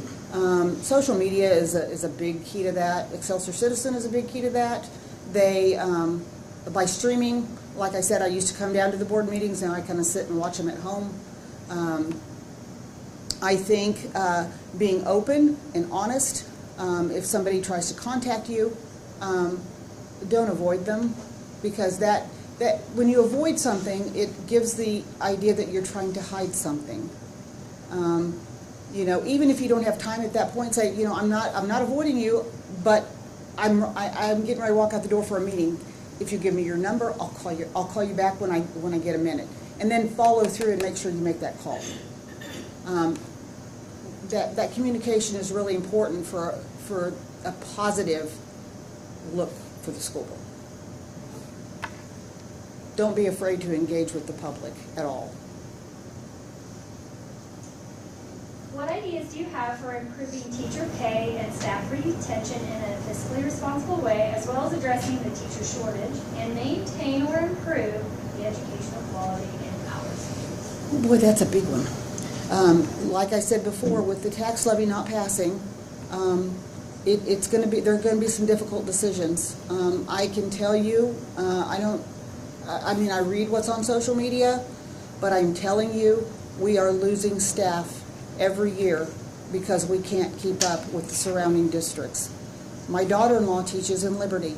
She started in this district, and then she went to St. Joe and she got her master's, and the master's here doesn't pay what Liberty does. So now she teaches in Liberty. And I said, why don't you come home? She goes, I can't afford to. And she was a good teacher and still is a good teacher. And it's unfortunate because we lose those. And it's like, we're almost like a training ground. We go to the hiring fairs and we hire them right out of college, and they get a couple of years under their belt, and then other districts will handpick them because now they've got experience and they pay more. And it's unfortunate. I'm not quite sure how we can do that. The levy would have been an answer.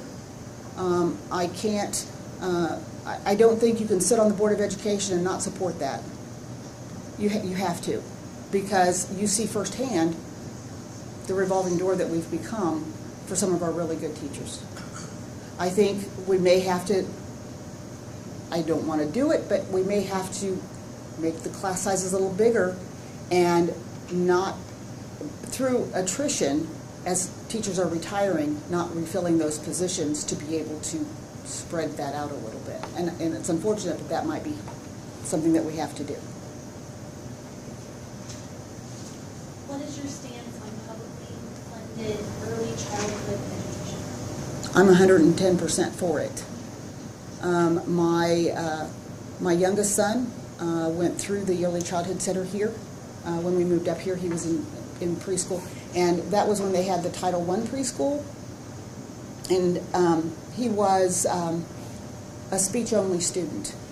He was off the charts IQ-wise, but he got into that preschool for speech only. And they were really excited and happy for him to be there because he didn't have a lot of the learning disabilities that some of the other children did, and so he helped them, and it was more of a partnership. My grandchildren have been through that early childhood program as well. It's important. It used to be that they got to kindergarten and that's where they learned their ABCs and that's where they learned how to count and that's where they learned how to tie their shoes. They have to know that now before they even get to kindergarten. And these preschools out in the community are great, but you're not going to learn a whole lot with 2 hours, 2 or 3 days a week. There's just no way. And I think the curriculum based at the early childhood public education is so, so important. What are your ideas for budget reductions? Kind of talked about that a little bit. To prioritize district staff compensation and/or district needs. Well, for people that don't know, that don't understand school district finances, I know a little bit because I've been on the board. There are different funds, and funds can't cross, and so it's kind of like when they talked about the tax levy should have been in Fund 3. Well, that's just for teachers. That's not for support staff, and so it's the way that it had to be worded. And then there was this fear that it was going to go to other things, and it's not. But you can't take away and not pave a parking lot just so you can pay your teachers, because they're two different funds. I'm not quite sure where the answer lies. We talked about maybe attrition, not refilling people's jobs due to attrition and then having to spread those duties onto other people, including support staff. Instead of having 3 or 4 secretaries at the high school, you may end up having to only have 2 or 3 and then just having to take on extra duties. Now, whether you can keep them with those extra duties with no more pay, that's the big question. Same way with the teachers. If you make the class sizes bigger, you're going to, I don't want to say lower the education or lower the learning aspect of it, but they're not going to have as much one-on-one with each student, and the ones that are struggling are going to fall back a little bit. There's no way to avoid that in that kind of situation. I don't know, there's no true real answer. I just know it's going to be really difficult. What differing viewpoints would you bring to the board that would benefit the current board, the administration, and most importantly, students?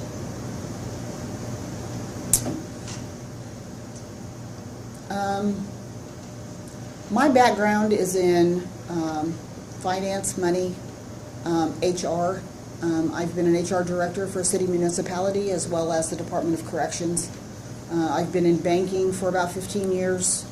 I also was a school bus driver for about 11 years when my kids were little. So I see that aspect of the contract side of it as well. I'm a mother of children that were in the district. I'm a grandmother of children that are in the district.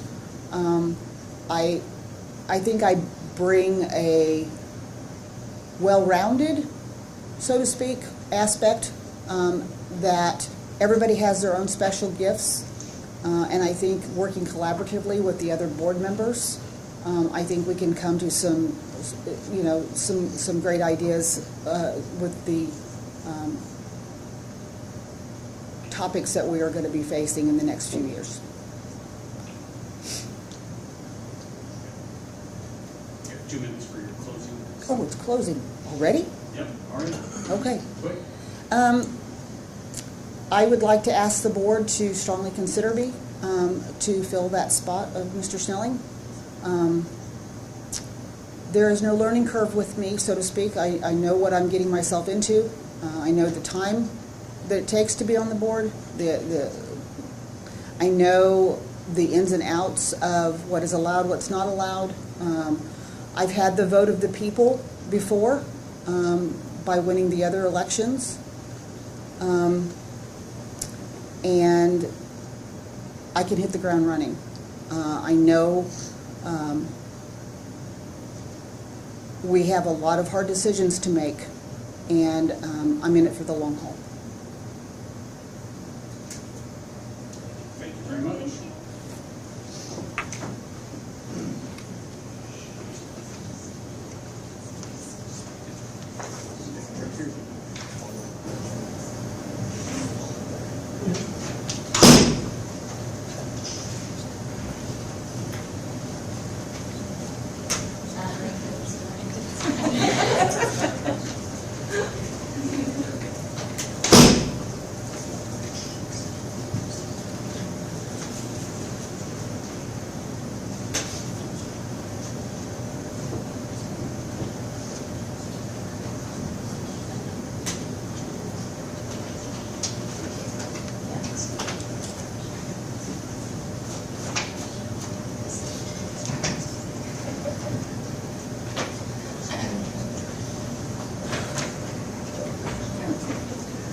You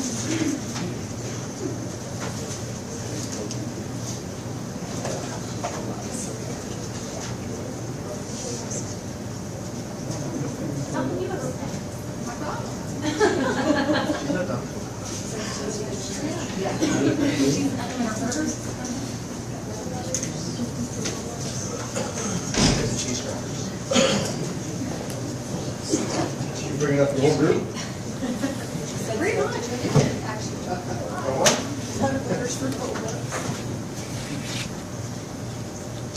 right, everybody ready? All right, give you a couple minutes to introduce yourself, and then we'll get started on questions. Thank you. Well, it's great to be here. My name is Doug Richey, and I think I know most everyone that's on the decision-making panel well enough. But yeah, I spent 20 years nearly pastoring here locally here in town. Spent the last 6 years as a state representative. I do law enforcement chaplaincy with the Highway Patrol and Clay County Sheriff's Office.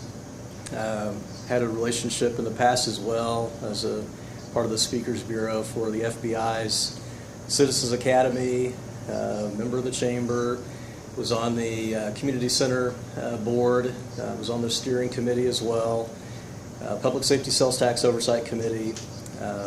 Been in the community, my wife and I, for going on 20 years. Our two daughters came up through their K through 12 experience, was good. We had a great time. We enjoyed the discussions, and I was, because of my schedule at the church, I was able to be the parent who attended all of our parent-teacher conferences, and I was delighted to embarrass our daughters as much as I possibly could. We were blessed with two daughters that were good students by and large. They didn't really have any problems. So I would sit down and say, okay, is there much to talk about? No? Okay, good. And I would launch into questions because I'm an inquisitive soul, right? And so I would ask teachers, what do you enjoy about your job? What's the most frustrating part of your job? Things of that nature, just so I had a better understanding whenever we did have an issue. And we did have some issues at times, but I would always try to make sure that I was the one who would come in. I would have a question, and then I would have a couple of ideas to offer as ways of addressing those details. So anyway, that being said, I think I've probably answered the question well enough at this point. I love to talk, so. That's why we put that buzzer on. Yes.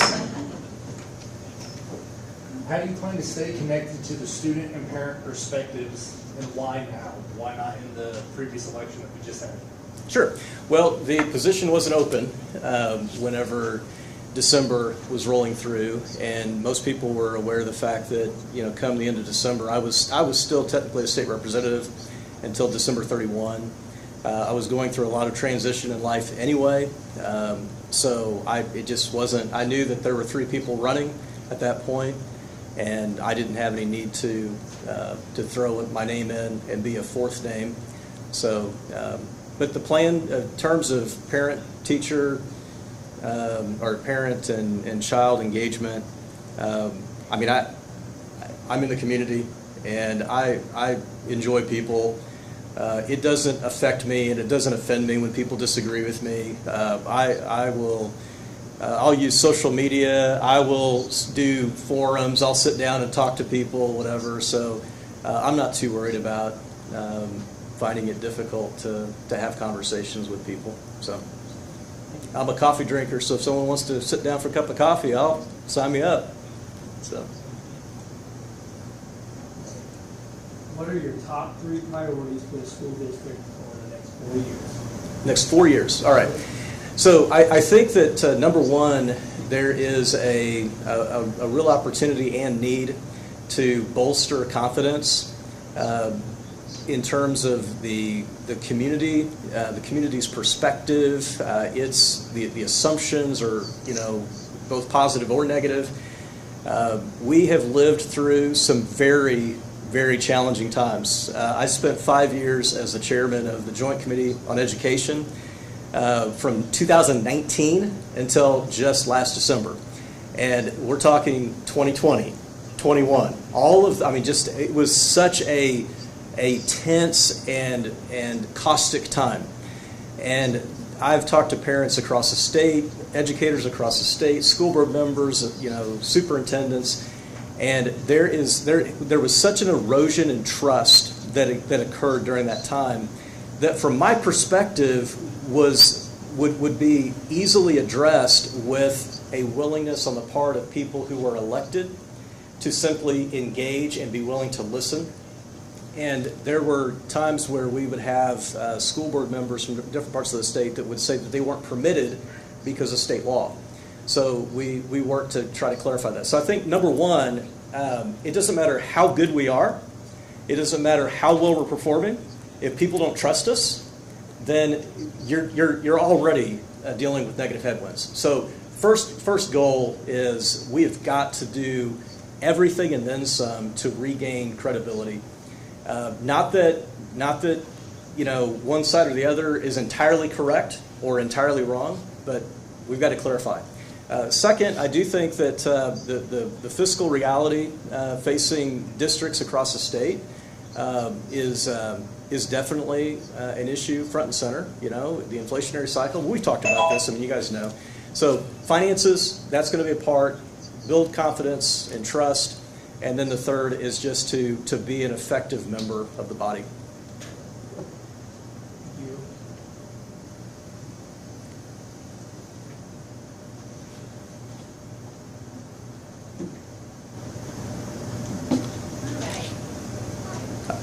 Do you believe that public education in Missouri is under threat from state and national political forces? And then how do you think the school district should respond? I don't think so. I think that there are a lot of people on both sides of the public education conversation that need there to be a threat in order to continue to justify various positions or policies. I think that what I would suggest is needed is a shift in mindset, because when we're talking about anything from open enrollment to education choice or an ed reform element or accountability or whatever, it is such a common starting point to assume that this is going to be the death knell.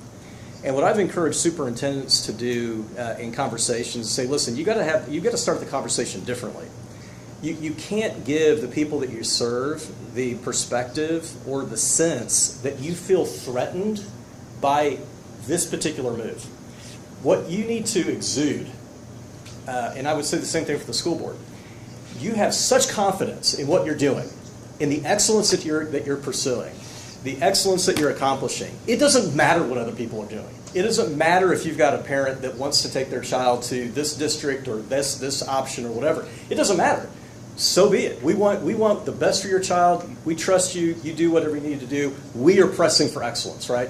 And I think that there is, because of the governmental element, and this is just, there's a political process to public education. I mean, there's no way to remove that.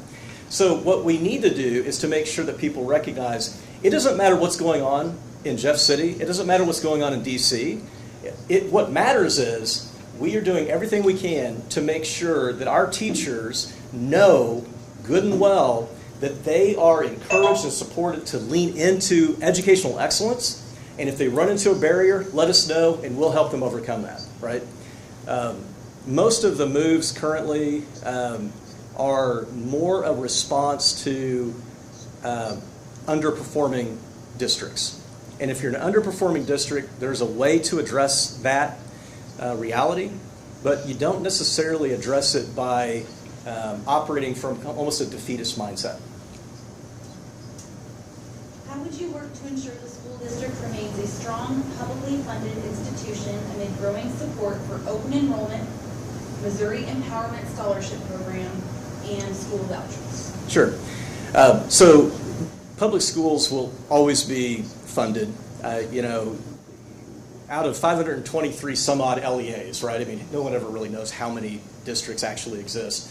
But out of 523 some odd public school districts that operate in the state of Missouri, there are really only about 9 districts that truly should be concerned about education choice, because they are so far below any standard that most public administrators would even, school administrators would even say, that district has problems and they're giving everybody a bad name, right?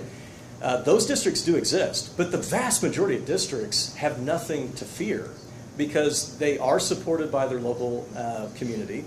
And the funds continue coming in. I was on the budget committee for 6 years, and one of the things that I posted recently is the fact that it is such a constant refrain that public education continues to be cut. The funding continues to be cut. Well, that's just simply not the case.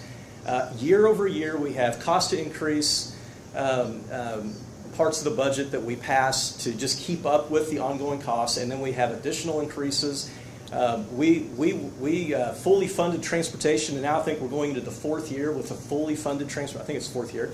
I mean, tremendous money moving. We've never had the resources that we have currently in public education, ever, right? But at the end of the day, we also know that we can have the most funding now, but there's still more to be done, right? So open enrollment is one of those things where districts are completely in the driver's seat. That's been tailored very specifically. You sitting on the board, whether I'm ever a part of your number or not, you guys are completely in the driver's seat on that decision. You can say we have 1 seat in the 1st grade, period. We'll take 1 student from Lawson, 1 student from Oric. That's it. Or you could say we've got 15 seats, right? And local funds stay with the district that they would be leaving. There's so much to be said for those options. Again, when you look at it from the standpoint that we're here to make sure that quality educational options are available and that families are being well served. So, yep. Public education in Missouri is facing both cultural and financial challenges. How do you see your role as a board member in navigating divisive political issues while keeping the focus on student achievement and community values? I think you're able to do that by having a laser focus on the actual reason that the district exists. I think that sometimes mission creep is a real problem, whether you're talking the public sector or the private sector. There are a lot of really good things that a district can do, but you exist for one reason, and that is to educate students as well as you possibly can.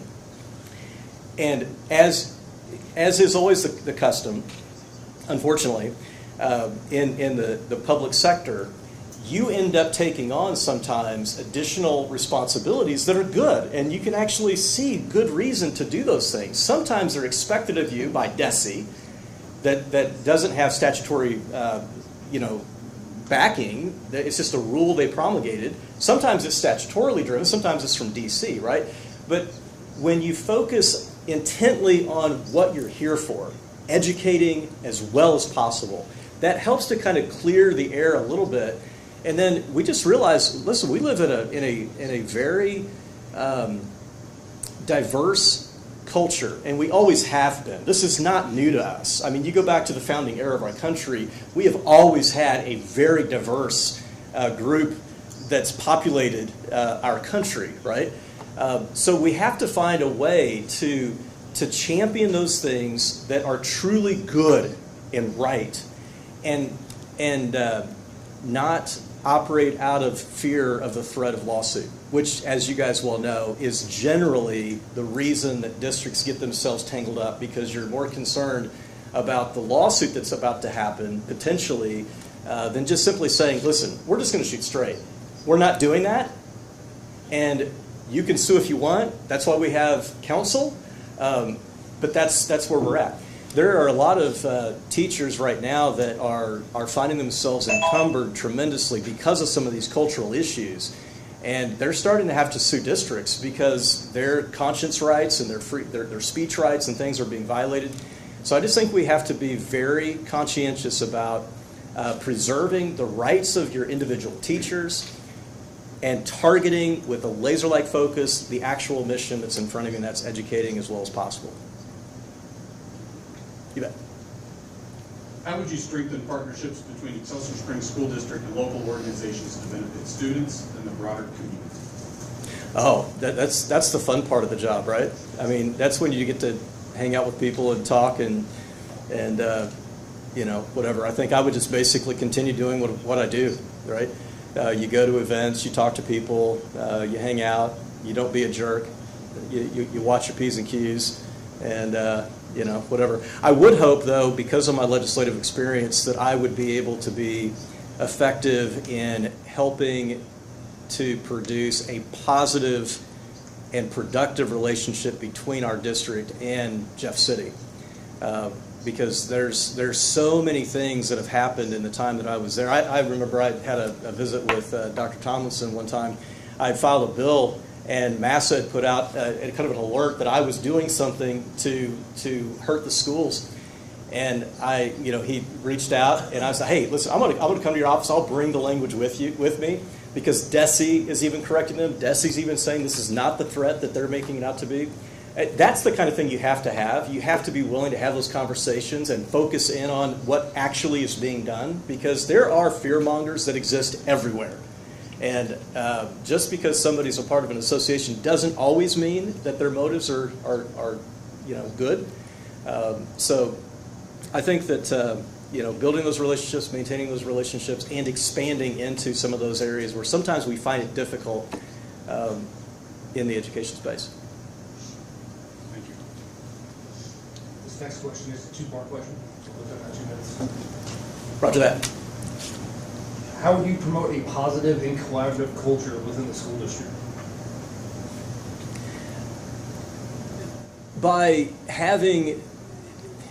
engaging in a way that is winsome and upbeat and yet honest, right?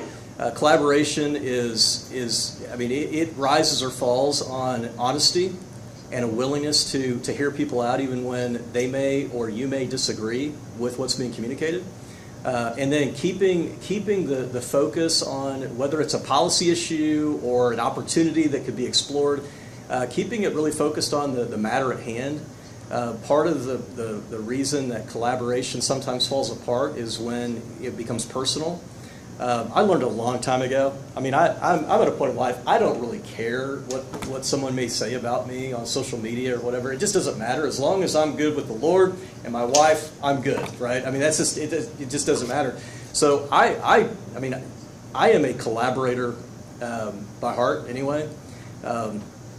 So yeah, I mean, just create those opportunities to sit down and have conversations, whether it's with teachers or administrators or whatever, obviously within the confines of the parameters that are permissible. So, the second part of that was, what steps would you take to ensure our district leadership are actively engaged and present in school buildings to strengthen relationships with teachers, students, and support staff?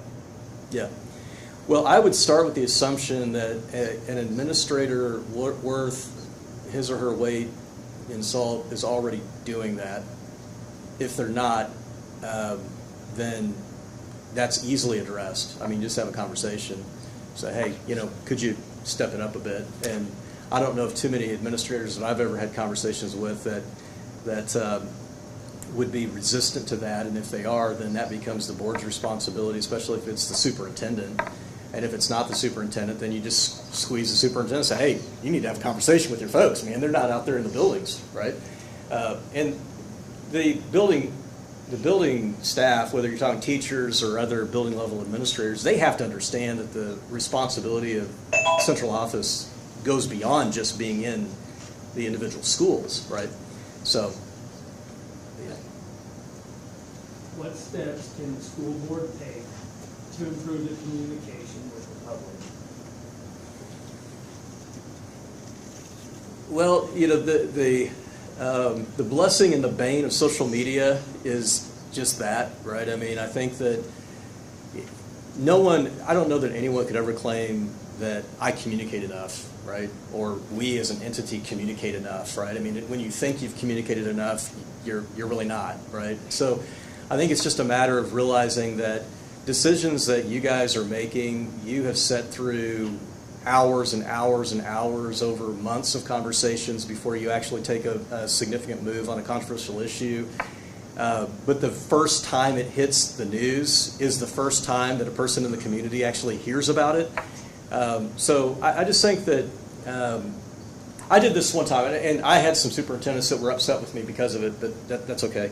Back in 2020, 21, it doesn't really matter, 2020, 2021, during all the critical race theory stuff and, you know, all the stuff that was just everywhere, right? I mean, I was the joint committee chair, and we had some issues that were actually legitimate concerns that were existing in the Northland.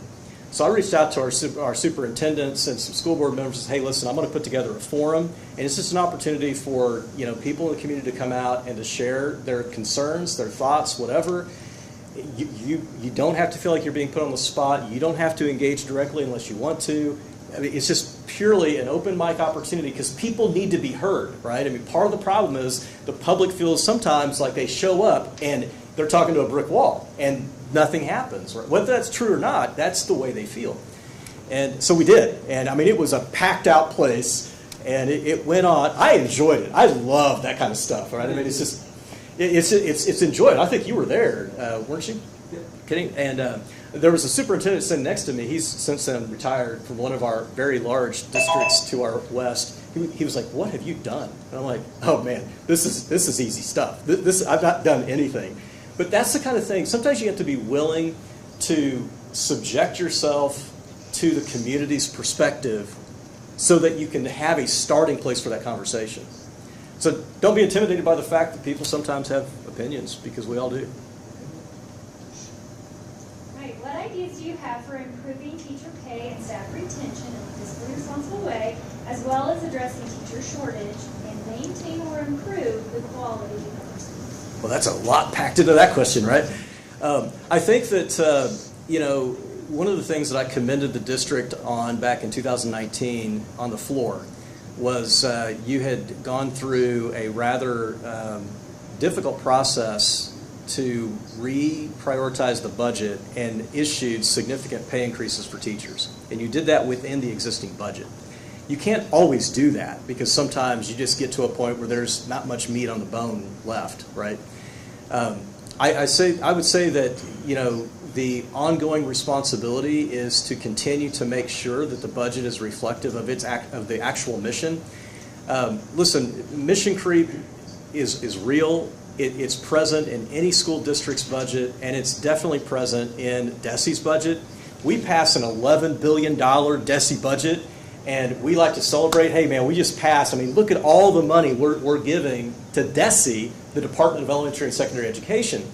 But I was the guy in the room that would say, yes, but 60% of that money has nothing to do with actual classroom instruction. People don't realize that DESE actually has the contract to do Social Security disability determination. Has nothing to do with public education, has nothing to do with children or anyone under the age of 18, right? I mean, if I were to go out right now and be in a car accident and be rendered paralyzed and I need to file for disability, I'm talking to DESE, right? I mean, and it's just the nonsense that happens over time. You end up spending money that everyone assumes is going to classroom instruction, and it's not, right? So I think that there are a lot of good things that districts are doing that sometimes you just have to say no to and say, that's not our purpose. And as much as it breaks our hearts, sometimes you have to look at that family and say, listen, that's your job, that's your responsibility, and it sounds like I'm not being compassionate, but that's your job. You've got to do that because we have to spend that money on classrooms, right? So deal with any mission creep that may exist, and realize that there are districts around us that would love to have what we have. We don't have to drive that far to get to those districts. What is your stance on publicly funded early childhood education? It concerns me. I think that there's good reason for it existing. But it's one of those things, it's the opposite argument that sometimes people will have when you talk about education choice, right? So you have money that's going to public education and you have individuals that are interested in potentially using some of that money for a private school or a homeschool effort. In the pre-K space, for a long time, most of that work has been done in the private sector. And as the state has moved increasingly toward creating a place for that in terms of funding to where it's free, it is creating similar concerns in the private sector because you can't compete against free, right? You know, if you're running a pre-K, program and it's a private effort, you can go to the district and get it for free. You can't.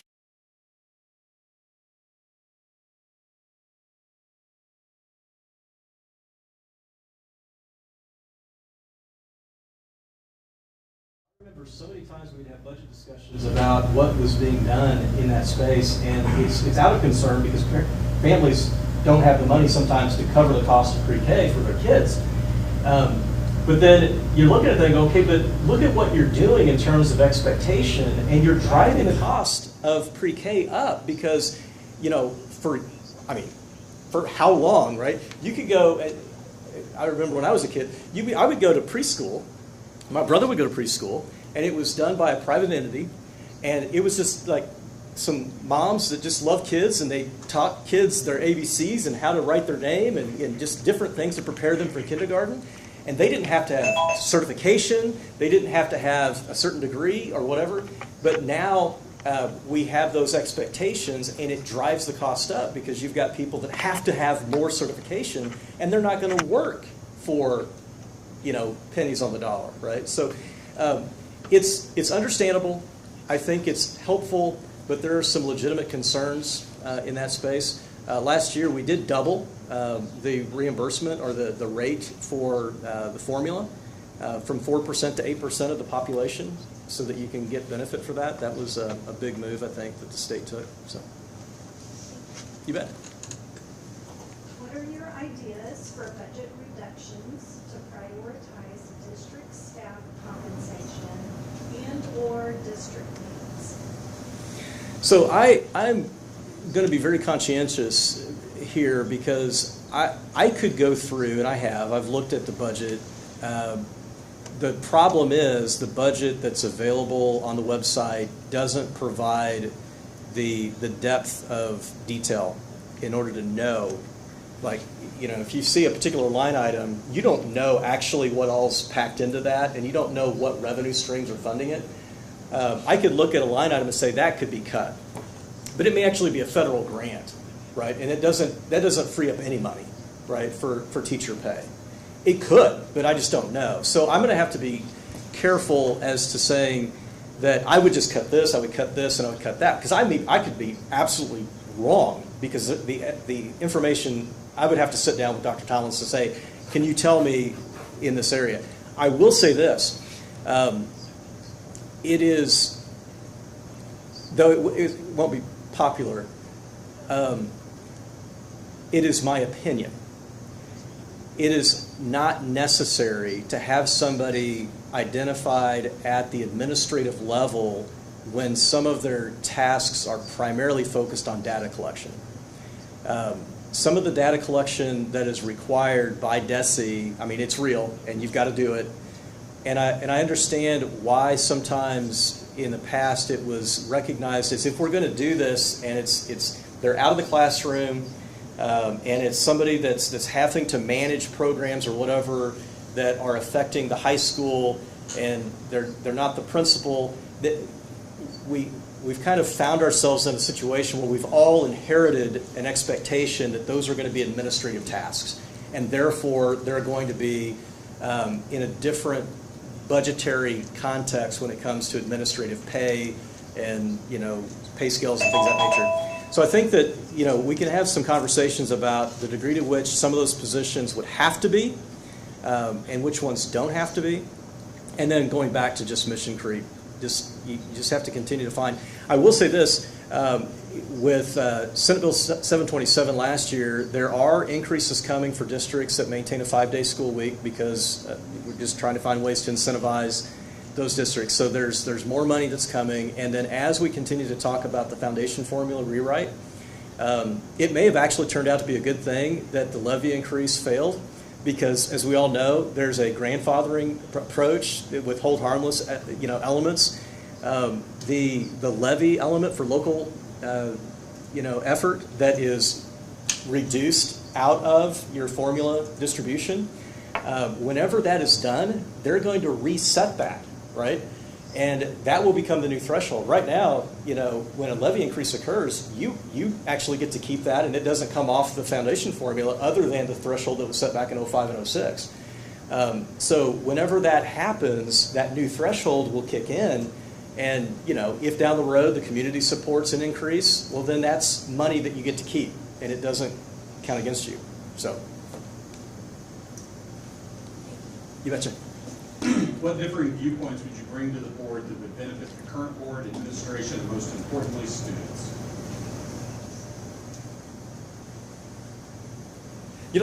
That's a dangerous question, because enthusiasm, that means that you guys aren't enthusiastic. I ask good questions. That means you guys don't ask good questions, right? I mean, I would hope that I would lean in with everything that I am, as much as possible to contribute to the conversation in a way that's reflective of our community, right? I mean, at the end of the day, I would be facing an election, next year, and the voters have to say, yes, we want you in that seat, right? So I think that I will bring my legislative experience, I will bring my budget experience, I will bring my community experience and my enjoyment of people, and I'm telling you, I am a lifelong learner, and I actually believe that education is tremendously important in all of its various forms, right? My wife she's concerned that I collect degrees, right? She's concerned that we don't have space in the house for books that I continue to accumulate. Why? Because I have an appetite to lean in and to learn and to know what is true, right? And what is good and what's commendable. And when I've talked I drove a school bus before I came to Excelsior. And I was a bus driver, and I would pull up in the mornings, and these kids, they would get onto the bus sleepy-eyed, frustrated, didn't want to be in school, and I was like, aren't you excited to have an opportunity to go to school and to learn more about the world around you and how you can successfully engage it? And they were like, Doug, shut up. And I'm like, well, no, Doug, this is great, right? I mean, and then I had one smart-aleck kid that sat behind me and goes, so when you were growing up, was it your goal to be a school bus driver? And I'm like, well, hey, all there's dignity in all labor, man, right? So this is who I am, and this is what you'll get. And I think that the work of pursuing excellence in education is worth the time, the energy, the sacrifice, and yes, even the frustrations when people disagree with you. So. 2 minutes for your closing summary. I know that it probably surprised some people when they found out that I was going to throw my name in the hat. Because I am very aware, because of my work in Jeff City, that it's probably the moment where people are like, it's the fox in the hen house, right? I mean, who in the world would think that Doug why would he want to do this, right? I mean, he's like doing everything he can to like undermine public education. I will tell you, that is not true. I have supported. I worked with a Democrat senator. To pass competency-based education to create a pathway for high school students to graduate early, who were able to show that they had competency in the subject matter that was important for them to be able to graduate and go on to college or to enter a career or to go trade school or whatever. I participated in increasing funding for education. Do I have interest in supporting parents to do what they believe is right for their kids? Absolutely, because I'm not the parent of their kid. I mean, that's their responsibility. I have no problem whatsoever with supporting a quality public education system that is pursuing excellence and recognizes that the actual mission of education is to pursue knowledge and to understand in light of what is true and right, how to really live life, right? I do believe that there's a problem in that we have truncated the purpose of education. We've made it merely about career readiness. We've made it merely about job skill development. It's actually kind of it's subtly arrogant. It's like we in central planning know how many people we need to do X, Y, and Z jobs, and we're just here to kind of help, corporate HR departments in preparing future workers. No, I want thinkers. I want people who love to pursue knowledge and truth and excellence and what is good for people, right? And if I could be a part of that, then sign me up, right? Yes. Thank you. Thank you. You are welcome to have a seat. Yes. Stay, go. All right. Morgan, would you go ahead? Take 5. Yes. Take 5 minutes.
Yeah, we're unified.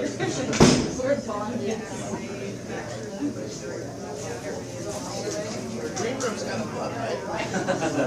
Yeah, we're bonded now. We put a dent in the fruit.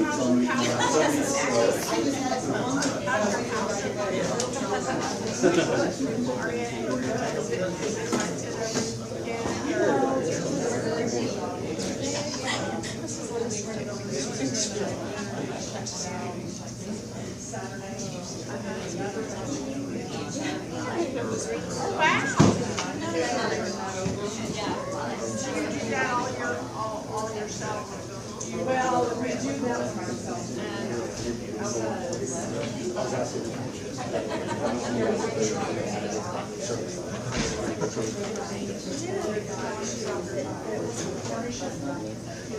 Oh, okay.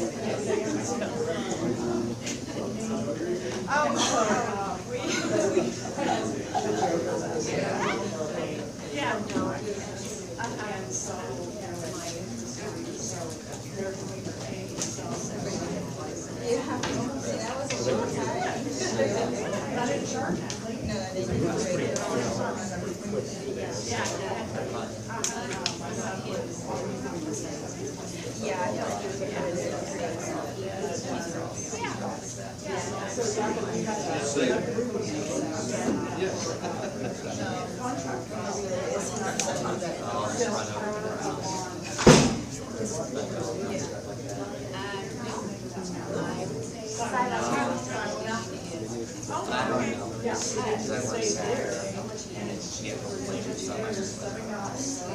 oh, wow. I didn't know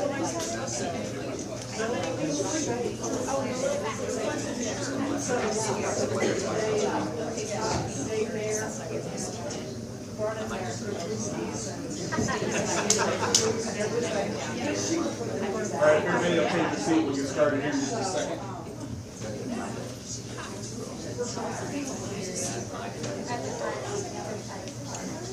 So you saw the wood starting? Right, what happened?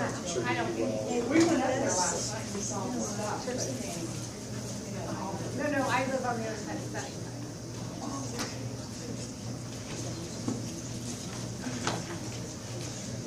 All right.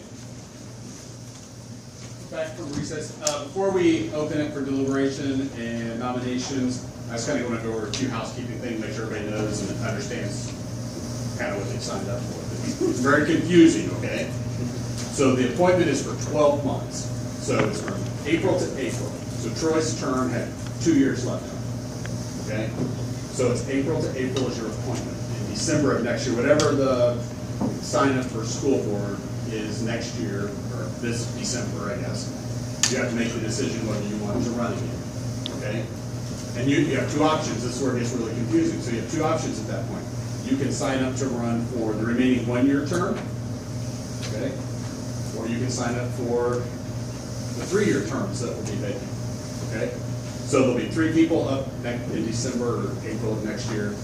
There'll be 3 seats up for 3-year terms, and 1 seat up for 1 year, okay? 2 different ballot questions. So you'll have to make that decision if you want to sign up for a 3-year, a 1 year, and then if you do the 1 year, you got to run again the next year, okay? So I just want to make sure everybody understands that it's not for 2-year appointment. It's just Or not at all. You may decide after 1 year you're done. Yeah, you may decide you don't want to do it, and that's okay. Okay. I do encourage you, even if you don't get the appointment, consider it. Sign-ups in December, usually about the 15th to the end of the month, somewhere in that time frame. It changes every year, but somewhere in that vicinity. Okay. You do have to complete it. If you're the one that wins the appointment tonight, you have to complete your 18 hours of state-required board member training. No, 18 and a half, I'm sorry. Some's online and some's in person. Okay, so, but you do have to complete that within the 12 months. All right? So, with all of that on the table, are you still interested? If you don't get it, please run. Please, Please run, because if you want it now, what's going to change your mind then? And it's an interesting thing that I think everybody needs to experience at least once. So. I thought everyone did well on the questions. It would have been hard for me to condense my thoughts into 2 minutes on some of these answers. It's not an easy decision. No, I think every one of you could be in this position. Which is why you should run. Yeah. Good job, by the way. Good job. All right, at this time, I will open the floor for discussions and or nominations.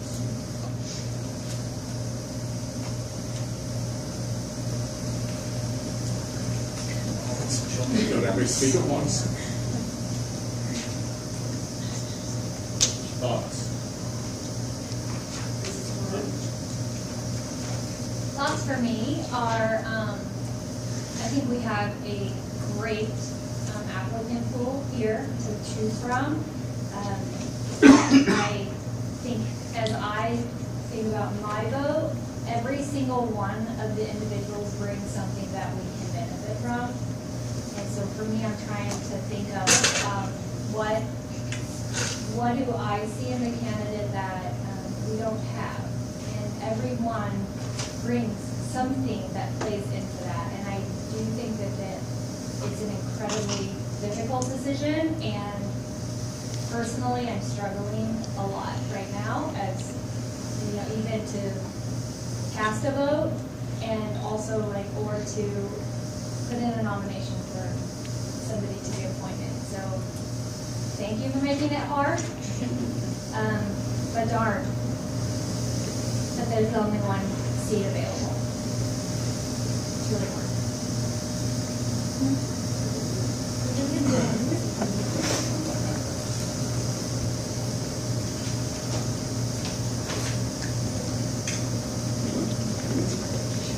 I went through every single question they had. I ranked 1 through 5. That way I didn't, base it off relationships. And I narrowed it down to 2. Kind of similar.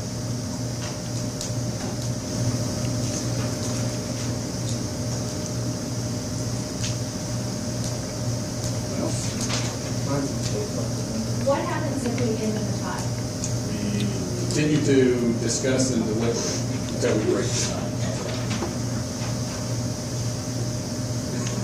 There's a rumor that the mayor broke the tie, and the mayor didn't break the tie. So it didn't work that way. That was from an ex-mayor said that. I think he was saying it to get a rise out of some people. But and I was like, no, never heard of that before. But.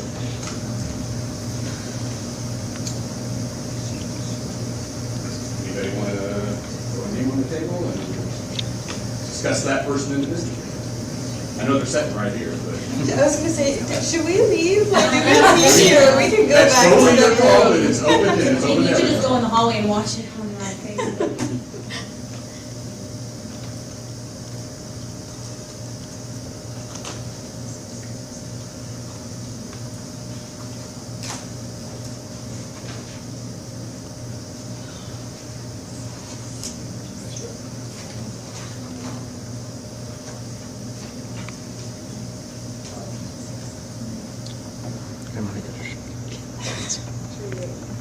I'd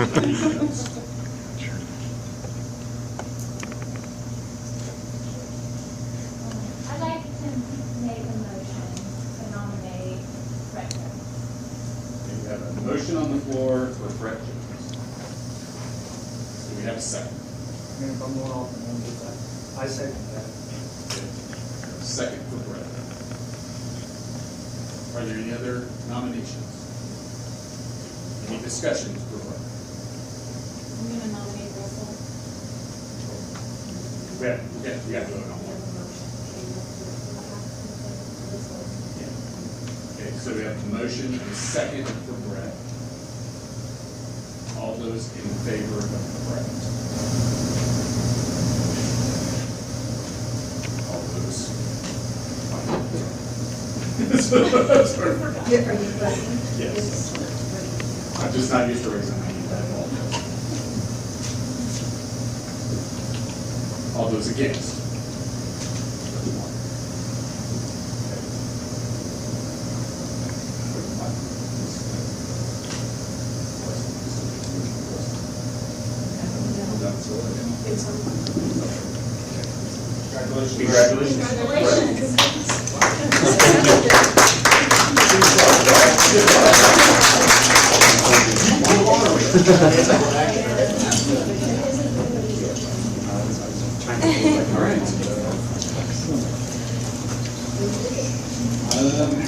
Well, that being said,